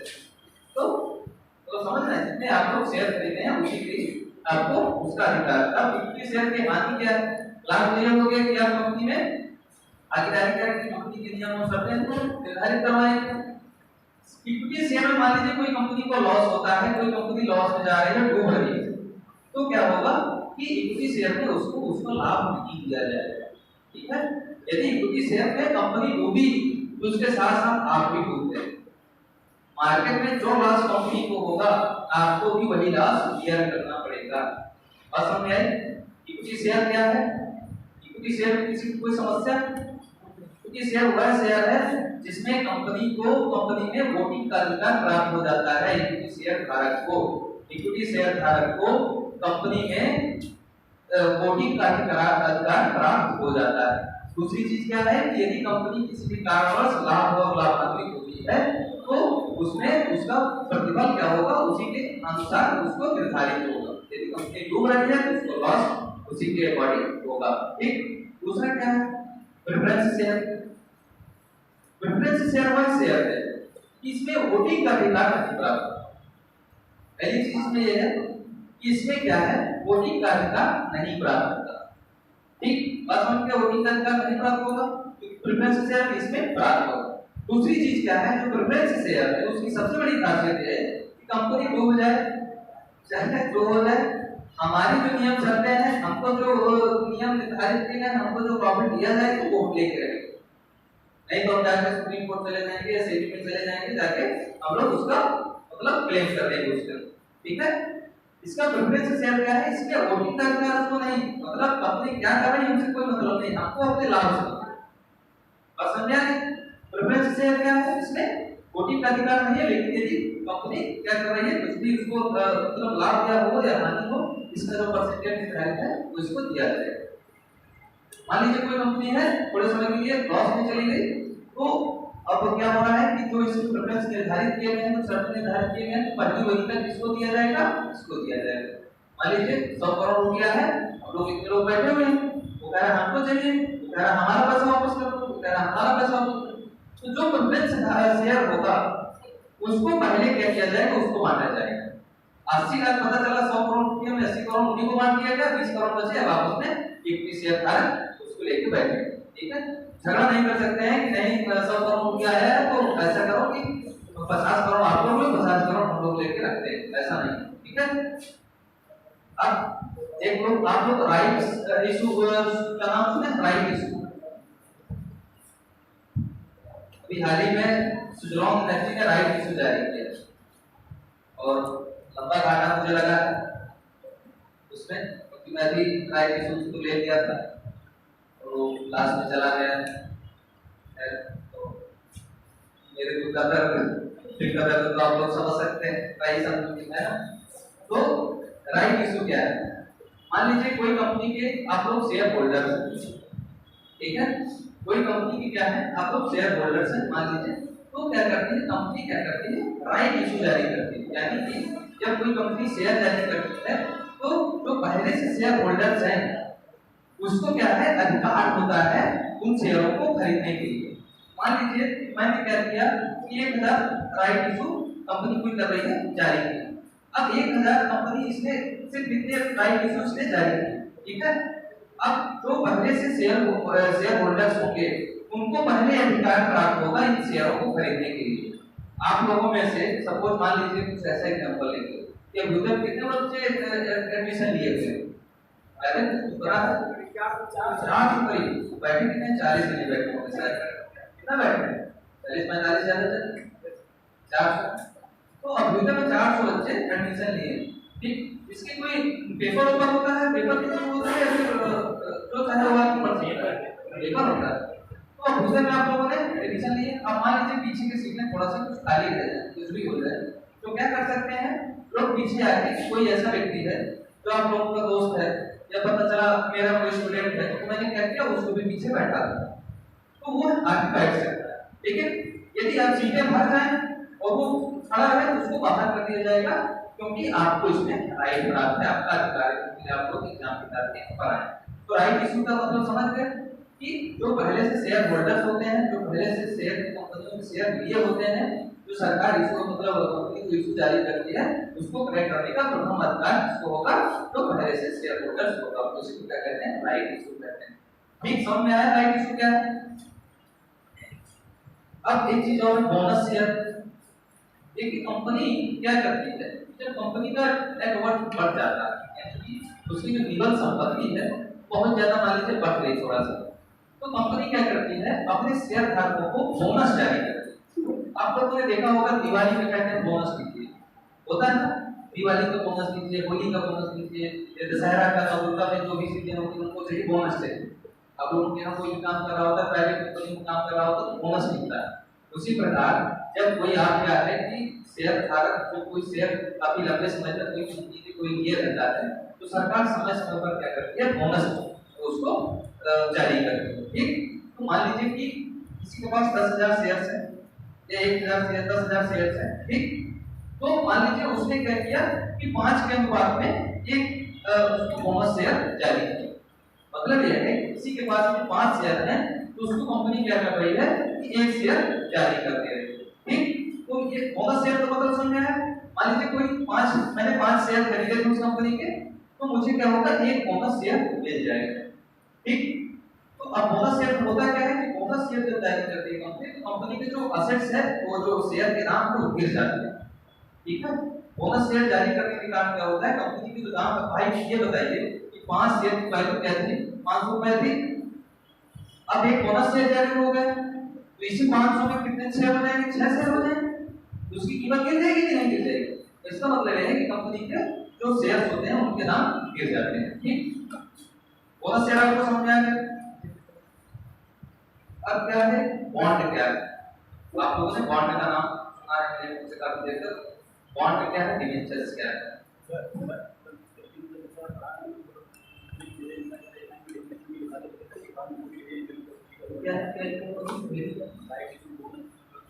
मैं जो बता रहा हूँ तो ये सब आप लोग लिख नहीं सकते हैं क्या?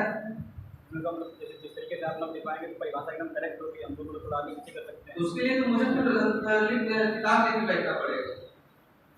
उसके लिए दूसरी किताब मैं परिभाषा क्या है, देखिए परिभाषा नहीं, परिभाषा तो पूछे ना, आप क्या करिए अपने शब्दों स्टार्ट क्षेत्र की परिभाषाएं जब देखेंगे उसकी जो शब्दावली देखेंगे इतनी टफ है तो समझ में नहीं आती, 2-3 बार पढ़ने में समझ में आता है। आप लोग जितना ही अच्छे अपने शब्दों में लिख सकेंगे उतना ही अच्छा रहेगा आपके लिए। ठीक है, जितना प्रीवियस जो लैंग्वेज आएगी जब तक पढ़ेंगे नहीं उससे तो कैसे पढ़ तो पाएंगे। लैंग्वेज में आप लोगों को पता कर रहा हूँ, बोनस शेयर जैसे मैंने क्या बताया, बोनस शेयर वह शेयर है जो कंपनी के पहले से ऑलरेडी शेयर धारक है। आपस में बात नहीं, क्या बोल रहे हो, दिखाई नहीं दे रहा है क्या? मैंने क्या कहा कि आप लोग चाहे तो लिखते चलते सकते हैं कि दिक्कत और बात ये है तो इसलिए मैं लिखा रहा हूँ, मुझे लिखाने से नहीं, मैं भी आराम से रखूंगा नोट्स और आपको बोलते रहूंगा और आप लोग लिखते रहेंगे। 1.5 घंटे में शेयर मार्केट की 10% में चीजें नहीं कवर कर सकता और आपको एक ही क्लास मिली हुई है पूरे शेयर मार्केट। आप लोग क्लास यदि ज्यादा हो जाए तो मैं जो करेंगे सारी चीजें लिखवाने के लिए तैयार हूं। समस्या मेरे अंदर ये है कि टाइमिंग की कमी। यदि यही मुझे 2 से 3 क्लासें मिली होती तो मैं हो सकता है हर एक चीज आपको पहले समझाता, इसके बाद लिखाता भी, और एक तो आप बता रहे हैं उसी देर में समझाता। अब मैं शेयर मार्केट में अभी मैं आपको 1.5 घंटे के बाद चला भी जाऊंगा तो 50% या 10% शेयर मार्केट को कवर नहीं करके जा रहा हूँ आपके साथ। ठीक है, और अगले दिन मैं शेयर मार्केट आपको आज सुबह पढ़ाऊंगा भी क्योंकि सिर्फ 1.5 घंटा है आपके पास। इसीलिए मैंने बताया कि शेयर मार्केट में जब चलता है सिलेबस तो 90 दिन तक चलता है, 3 महीने 6 महीने का कोर्स होता है और आप उसे 1.5 घंटे में शेयर मार्केट मुझे पढ़ा के मैं समझा जाता है तो क्या संभव है? या तो फिर एक काम करते हैं कि मैं आपको जितना है तो ज्यादा से ज्यादा 1.5 घंटे में जितना लिखा सकता हूँ वो लिखा दूँ। जैसे आपके यहाँ मुझे कोई दिक्कत आपके आज के बाद ये जो सारी चीजें मैं आप लोगों को बता रहा हूँ किसी बुक में कहीं भी जाएंगे तो मेरी चीजें कुछ ना कुछ निकाल आएंगी आपको कि नहीं आएंगी। और जब पहली बार चीजों को उठा के सुनेंगे देखेंगे तो आपको हो सकता है कि उन चीजों को इतनी अच्छी समझ में ना आए, लेकिन जब चीजें आप लोग सुने रहेंगे तो कम से कम जब पढ़ेंगे तो याद तो आएगा। मैं आप लोगों को बुक बता दें कैपिटल मार्केट पढ़ना है, शेयर मार्केट पढ़ना है, किसी भी बुक में आप कैपिटल मार्केट को उठा के पूंजी बाजार उठा के सारी चीजें लिखी होंगी, सारी मतलब जैसे दृष्टि की ले लीजिए भारतीय अर्थव्यवस्था उसमें कैपिटल मार्केट का शॉर्ट टर्म में दिया हुआ है, भारतीय अर्थव्यवस्था सर्वेक्षण विश्लेषण ऐसे लाने उसमें दिया हुआ है और अच्छे से स्टडी करना हो तो मैं समय का अभाव की वजह से ऐसे चीजें कर रहा हूँ। बाकी मुझे लिखाने में क्या दिक्कत है, जो चीजें मुंह से बोल रहा हूँ उसको लिखा के भी मुझे कोई दिक्कत थोड़ी, लेकिन समय की समस्या है। अभी इतना अभी देखो कि लोगों को बांड बताना है, डिबेंचर बनाना है, जीरो ऊपर बांड क्या है, डेरिवेटिव्स क्या है, गिल्ड एज मार्केट क्या है, म्यूचुअल फंड क्या है, बुल एंड बियर्स क्या है, एंजल इन्वेस्टर क्या है, हेजिंग क्या है, आर्बिट्रेजर क्या है, इनसाइडर ट्रेडिंग क्या है, राउंड ट्रिप क्या है, लार्ज कैप क्या है, मिड कैप क्या है, स्मॉल कैप क्या है, इतनी सारी चीजें भी आप लोगों को बताने के लिए शेष है आज के वीडियो में मैं सोच के आया था और 15 मिनट से बताइए पेज में लिखाना शुरू कर दो, मुझे कोई दिक्कत नहीं। मैं ये सोच के आता हूँ कि 1.5 घंटे में कितना से कितना आप लोगों को बता सकूं,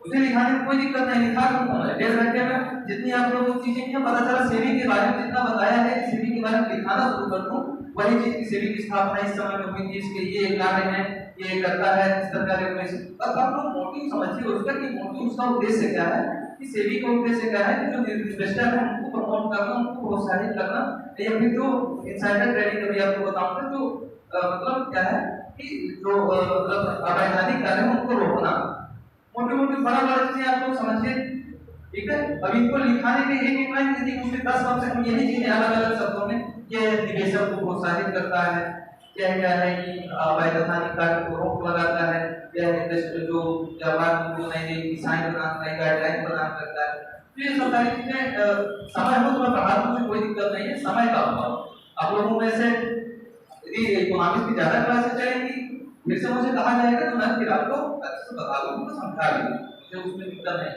लेकिन मैं पहले दिन आया पूछा सर कि ये सारे टॉपिक 5 ही पीरियड में कवर करना है, उन्होंने कहा हाँ 5 पीरियड में कवर करना, जो संभव नहीं। तो क्या बता रहा था, बॉन्ड बता रहा था, बॉन्ड। अब बॉन्ड में क्या होता है, अभी तक हम लोगों ने क्या किया था, शेयर जारी किए, शेयर कंपनी जारी करती, तो बॉन्ड कौन जारी करता है, गवर्नमेंट जारी करता है, बॉन्ड कौन जारी करता है, गवर्नमेंट बॉडी जारी करती है, ठीक। अपने शब्दों में आप लोग लिखते जाइए जो चीजें बोल रहा हूं, बॉन्ड कौन जारी करता है, गवर्नमेंट जारी करता है, ये क्या है, लॉन्ग टर्म इंस्ट्रूमेंट्स है,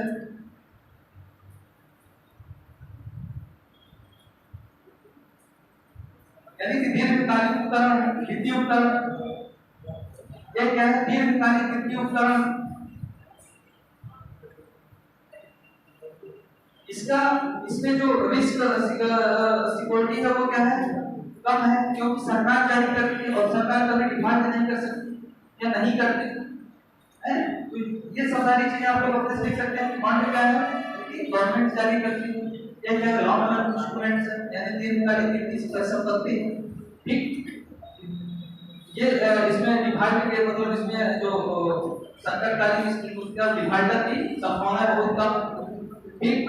अब बॉन्ड होता क्या है, कंपनी क्या करती है, जैसे बॉन्ड जैसे मान लीजिए गवर्नमेंट है, ठीक है, तो ये हमेशा क्या होते हैं कि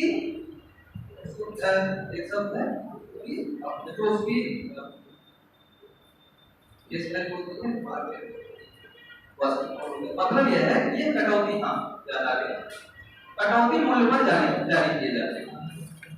अब कटौती मूल्य क्या है, कटौती मूल्य जैसे मान लीजिए कोई बॉन्ड है 2000 रुपए का है, ठीक है, बॉन्ड कोई 2000 रुपए का है, तो सरकार क्या करेगी, उसको 1500 रुपए में जारी करेगी, ठीक।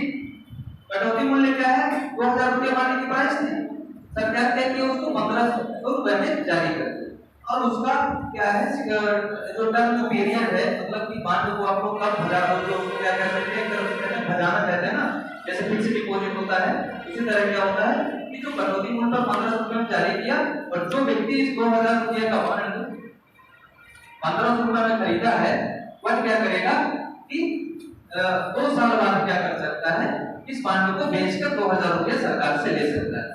तो जो व्यक्ति 2 साल तक इस बॉन्ड को 1500 रुपए में रखे रहेगा, 2 साल बाद बेचेगा, तो यही उसका क्या हो जाएगा, एक तरफ से प्रतिफल हो जाएगा या आउटकम हो जाएगा, ये ब्याज हो जाएगा। समझ में आया बॉन्ड क्या है, बॉन्ड एक चीज लिख सकते हैं, यही चीज है, बॉन्ड हमेशा कटौती मूल्य पर जारी किए जाते हैं, बॉन्ड हमेशा क्या होता है, कटौती मूल्य पर ही जारी किए जाते हैं। अब आप लोग एग्जांपल लिख लीजिए कि 2000 रुपए का मान लीजिए कोई बॉन्ड है, तो 1500 रुपए में हम क्या कर रहे हैं, इस बॉन्ड को क्रय कर रहे हैं, और जो उसकी टाइम पीरियड है, उस टाइम मेच्योरिटी पीरियड है, उस मेच्योरिटी पीरियड तक उसको रखने के बाद ही हम 2000 रुपए उसको प्राप्त कर सकते हैं। बात समझ में आ गया, बॉन्ड क्या है, हमेशा कटौती मूल्य पर ही ये जारी होते हैं, ठीक। अब दूसरी चीज क्या है, डिबेंचर, सेम चीज डिबेंचर,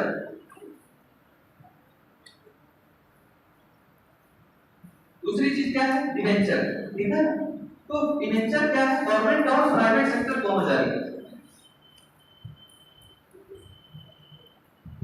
ये भी लॉन्ग टर्म इंस्ट्रूमेंट है, क्योंकि हम कैपिटल मार्केट की बात कर रहे हैं, ये भी क्या है? लॉन्ग टर्म इंस्ट्रूमेंट है, ठीक। और इसको गवर्नमेंट और प्राइवेट दोनों जारी कर सकता है। ये हमेशा फेस वैल्यू में जारी किए जाते हैं।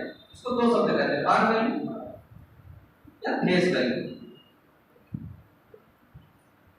मतलब क्या है कि पार वैल्यू या फेस वैल्यू का मतलब क्या है? जैसे 1000 रुपए में कोई भी उसकी डिबेंचर की प्राइस है, ठीक है, वो 1000 रुपए की ही जारी होगा और जितने समय तक उसका मैच्योरिटी पीरियड मान लीजिए 5 साल है, तो आप 5 साल रखते हैं तो मान लीजिए 8% की दर से हमको जो ब्याज मिल रही है वह क्या है कि उसको तो 1000 रुपए में 8% की दर से 5 साल तक उसमें ब्याज मिलेगा। बात समझ आई? डिबेंचर क्या है? दोनों में डिफरेंस क्या है? एक हमेशा कटौती मूल्य पर जारी होता है, दूसरा क्या हमेशा फेस वैल्यू या पार वैल्यू पर जारी किया जाता है, ठीक। मतलब क्या है कि जिस जो डिबेंचर की कीमत होगी उसी कीमत पर वो जारी किया जाएगा और उसके बदले जो शर्तें निर्धारित हैं, जिस दर पर जो ब्याज दर निर्धारित है उस ब्याज दर पर उसको लाभ मिलेगा। एक चीज आप लोगों से हमेशा पूछता है कि जो बॉन्ड होता है उसका हमेशा क्या होता है कि ब्याज दर से विपरीत संबंध होता है। क्या आप लोगों को बात समझ आ रही है? बॉन्ड का एक क्वेश्चन आप लोगों से पूछ सकता है या फिर इसी के आधार पर स्टेटमेंट दे सकता है कि जिसके आप लोगों को समझे बॉन्ड और हमेशा ब्याज दर में क्या होता है? विपरीत संबंध होता है, बॉन्ड या डिबेंचर, ठीक है, दोनों का ब्याज दर में क्या होता है? विपरीत संबंध होता है। अब मैं आप लोगों को बताऊंगा कैसे विपरीत संबंध होता है। मान लीजिए कोई 1000 रुपए का बॉन्ड है, आप उसमें 10000 रुपए 10 रुपए क्या है इंटरेस्ट रेट मिल रही है, ठीक। सपोज थोड़ी देर के लिए क्या है कि बॉन्ड की वैल्यू बढ़ जाए, बॉन्ड की वैल्यू आप लोग एक चीज देखते होंगे कि बॉन्ड होता है, डिबेंचर होता है, उसके रेट ऑफ इंटरेस्ट क्या होती है? कांस्टेंट होती है, एक स्थिर दर पर ही आप लोगों को ब्याज दर मिलेगी। आप लोगों को मार्केट में कोई भी फ्लक्चुएशन हो रहा है उससे आपको मतलब नहीं होता है। तो बॉन्ड मान लीजिए 1000 रुपए का है, यदि 1200 रुपए का हो जाए, 10000 का है तो 12000 हो जाए, तो आपको ब्याज कितनी मिलेगी? वही 10% के बराबर। तो जो 10000 रुपए में आपको जितना रुपया मिला था वही आपको 12000 रुपए मिलेगा, तो प्राइस गिर गई ना उसकी। मतलब क्या है, अब हमको जो 1000 रुपए में जितना हमको मान लीजिए सपोज 10000 रुपए में हमको क्या हो रहा था, जो ब्याज दर निर्धारित थी उसके आधार पर हमको 100 रुपए मिल रहा, 10000 रुपए, ठीक। बॉन्ड की वैल्यू अभी क्या है? 10000 रुपए। हमको कितना मिल रहा है? 1000। बॉन्ड की वैल्यू मान लीजिए थोड़ी देर के लिए 10000 की जगह 12000, तो जब बॉन्ड की वैल्यू 12000 हो जाएगी तभी हमको 100 रुपए मिलेगा। मतलब क्या, वो बॉन्ड की प्राइस बढ़ी तो ब्याज दर जो पहले 10000 रुपए में 100 रुपए थी, मतलब ज्यादा मिल रही है, अब 12000 रुपए में भी हमको उतना मिल रहा है, मतलब कम हो गई कि नहीं? तो ब्याज दर की कीमत कम हो गई कि नहीं? फिर मान लीजिए थोड़ी देर के लिए 8000 रुपया हो जाए बॉन्ड की कीमत, तो बॉन्ड 8000 रुपए होने पर भी हमको क्या है? 100 रुपए मिल रहा है। इसका मतलब क्या है? बॉन्ड की प्राइस गिर गई तो ब्याज दर बढ़ गई, यानी कि हमको पहले 10000 रुपए में 100 रुपया मिला था, अब क्या है 8000 रुपए में ही 100 रुपया मिल जा रहा है, ठीक। तो बॉन्ड और ब्याज दर या बॉन्ड और डिबेंचर्स में और इंटरेस्ट रेट में क्या है? इनवर्स रिलेशनशिप पाया जाता है, ठीक। समझ आया? बॉन्ड और डिबेंचर क्या है? दोनों को कोई दिक्कत? बॉन्ड हमेशा कटौती मूल्य पर जारी किए जाते हैं, डिबेंचर हमेशा फेस वैल्यू या पार वैल्यू में ही जारी किए जाते हैं, जो उसका मूल्य होता है उसी के मूल्य पर जारी किए जाते हैं।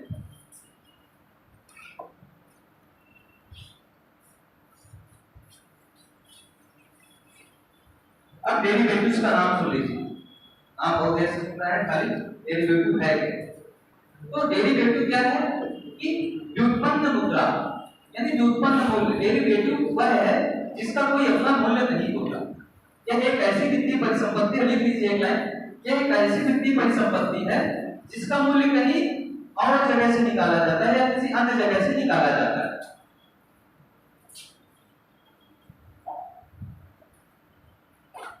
डेरिवेटिव्स क्या है कि एक व्युत्पन्न मूल्य है जिसका अपना कोई मूल्य नहीं होता।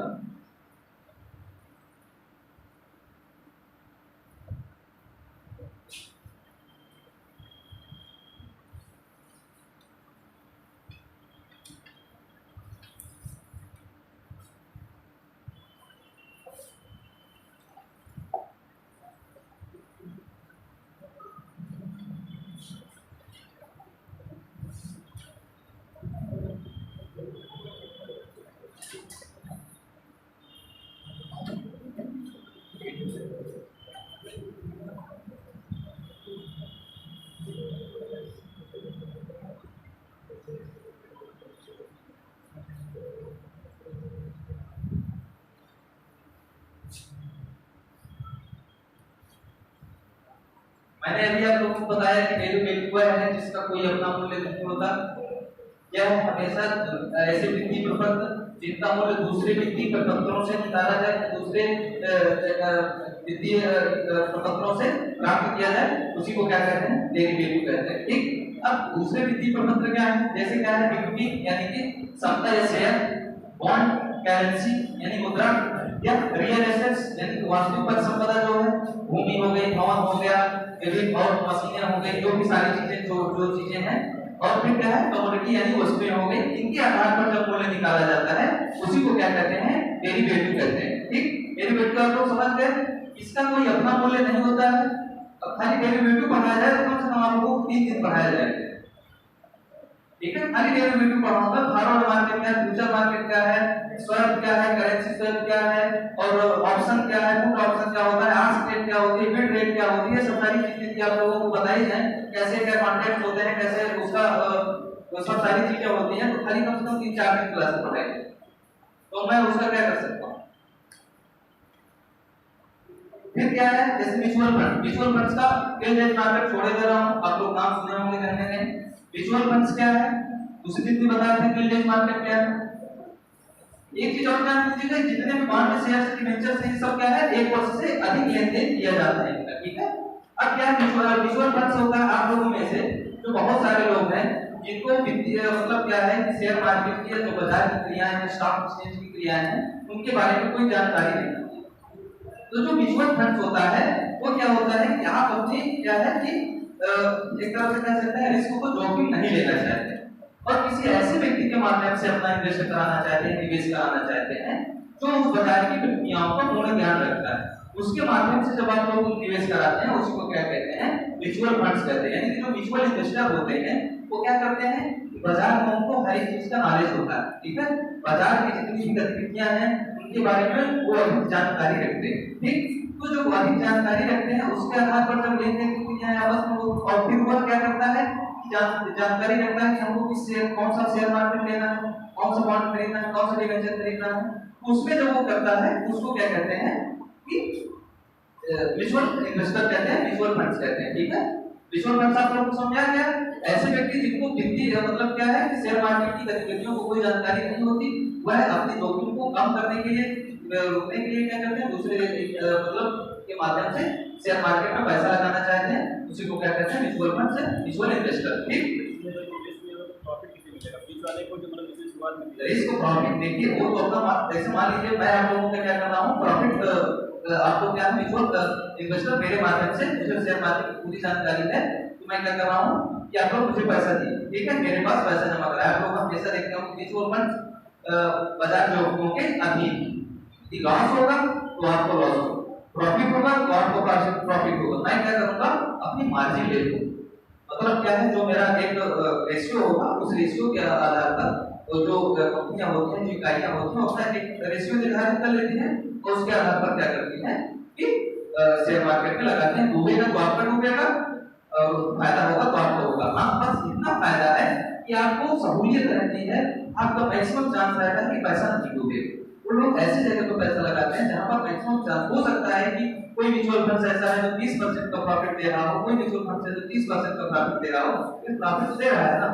अब आप लोग पता चला मार्केट में गए और ऐसी जगह पर पैसा लगा दिया कि कोई उसका आउटकम से नहीं, बात समझ आया म्यूचुअल फंड, अरे 3 से बच गया। फिर एक चीज और बहुत अच्छा नाम है, बुल्स एंड बियर्स। ये जड़िए और मंडलिए का नाम आप लोग सुने? अच्छा ये बताओ, जब आप बाजार में जाते हैं तो कभी बुल्स मतलब सांड कभी देखते हैं, कभी कभी वैसे किया रहता है, उछाले रहता है पेपर, बड़ा सा पेपर बना देंगे और उसको सांड को बना देंगे और वो क्या करेगा, जैसे पूरे तरह होता है ना, उसको क्या कहते हैं, बुल्स कहते हैं। ठीक, फिर दूसरी चीज क्या है, कभी कभी भालू बना देंगे, भालू का मुंह हमेशा क्या होगा, नीचे की ओर होगा। ठीक, तो बुल्स क्या है, तेजड़िए, और बियर्स क्या है, मंदड़िए। आप लोगों से यही क्वेश्चन पूछ दिया कि जो बुल्स और बियर्स है वो किस बाजार का इंस्ट्रूमेंट्स हैं, किस बाजार से संबंधित हैं, तो क्या है, शेयर बाजार से संबंधित है। आप लोग अक्सर उनका देखते तो है, फोटो सब लोग देखे कि नहीं, न्यूज़पेपर में अक्सर उसका फोटो देखते हैं, महीने 2 महीने में एक बार उनकी फोटो जरूर आ जाती है। ठीक है, चाहे बियर्स किया जाए चाहे बुल्स किया जाए। तो बुल्स क्या होते हैं, तेजड़िए, और बियर्स क्या होते हैं, मंदड़िए। तेजड़िए होते हैं जो बाजार में शेयरों की मूल्य को बढ़ने की आशा करते हैं। मतलब क्या है, तेजड़िए हुए होते हैं जो बाजार में शेयरों के दाम की बढ़ने की प्रत्याशा करते हैं। एक चीज आप लोग लिख दीजिए, बुल्स क्या है, बाजार में शेयरों को बढ़ने की दाम की जो प्रत्याशा करते हैं उसको क्या कहते हैं, बुल्स कहते हैं या तेजड़िए कहते हैं। ठीक, इसका मतलब यह है कि बाजार में उनको यह आभास होता है कि बाजार में भी शेयर के दाम और अधिक बढ़ते चले जाएंगे। ठीक, और अधिक शेयर के दाम बढ़ते चले जाएंगे तो क्या करते हैं, शेयरों को खरीदते हैं। जब शेयरों को खरीदेंगे किसी की भी डिमांड बढ़ेगी तो उसकी कीमत बढ़ेगी।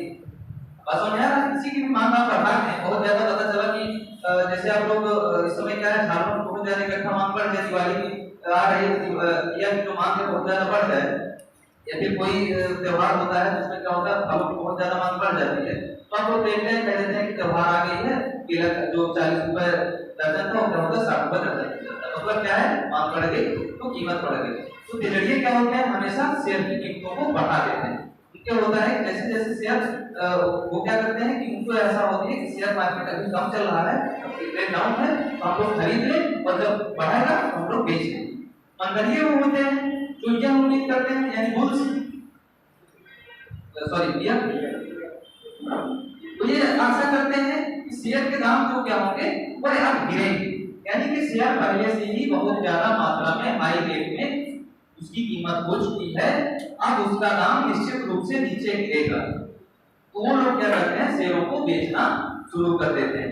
बात समझ में, मतलब ये क्या होते हैं, शेयरों को बिकवाली, इसको कहते हैं बिकवाली, यानी बेचना लोग शुरू कर देते हैं। उनको आभास है कि कीमतें पहले से बहुत ज्यादा बढ़ गई। तो 3 मिनट एक्स्ट्रा लेने कोई दिक्कत नहीं। अब एक चीज होता है हेजिंग।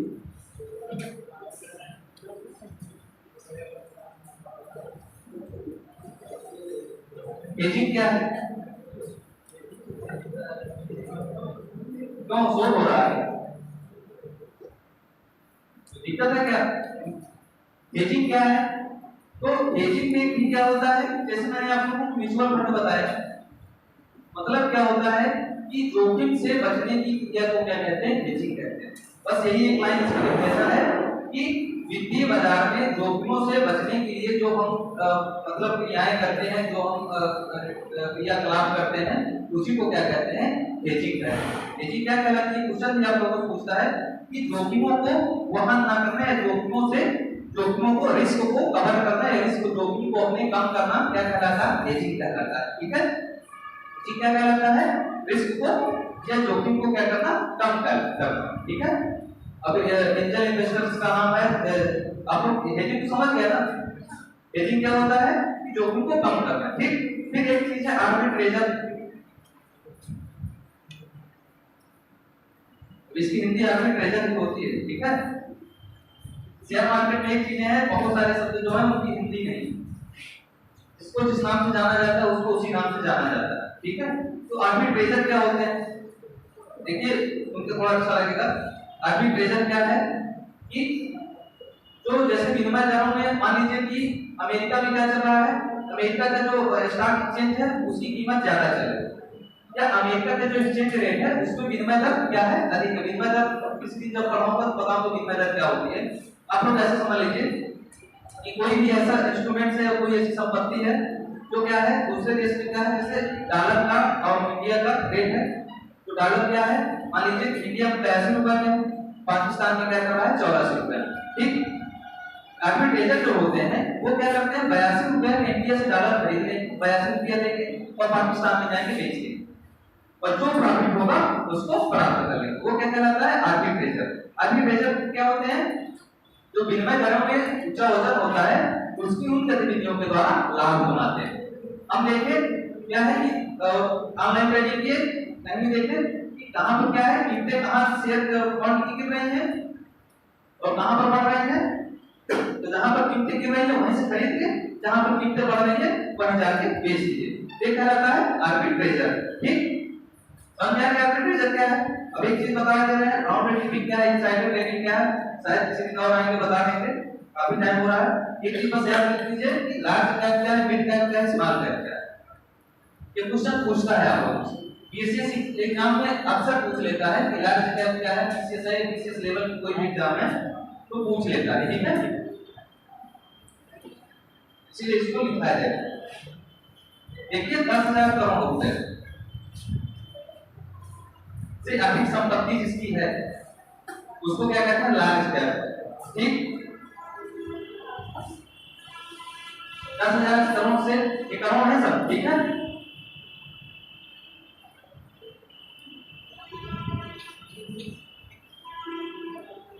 और क्या है, 2500 करोड़। स्मॉल, इसका क्या है, इसको ये भी क्या है, मतलब ऐसी कंपनियां जिनका मार्केट कैपिटलाइजेशन 10,000 करोड़ से अधिक है वो क्या कहलाएंगी, लार्ज कैप कहलाएंगी। ठीक, ऐसी कंपनियां जो 10,000 करोड़ से कम है वो क्या कहलाएंगी, मिड कैप कहलाएंगी। इसलिए क्या है, स्मॉल कैप जो 2500 करोड़ के आसपास से कम है, सॉरी 2500 करोड़ से जितनी संपत्ति या मार्केट कैपिटलाइजेशन कम है उसको क्या कहेंगे, स्मॉल कैप कहेंगे। ये क्वेश्चन आप लोगों से अक्सर कभी भी कोई एग्जाम देंगे तो पूछ सकता है। तो आज भी काफी चीजें अधूरी रह गई सर। ठीक है, तो आज की क्लास हुआ है ना।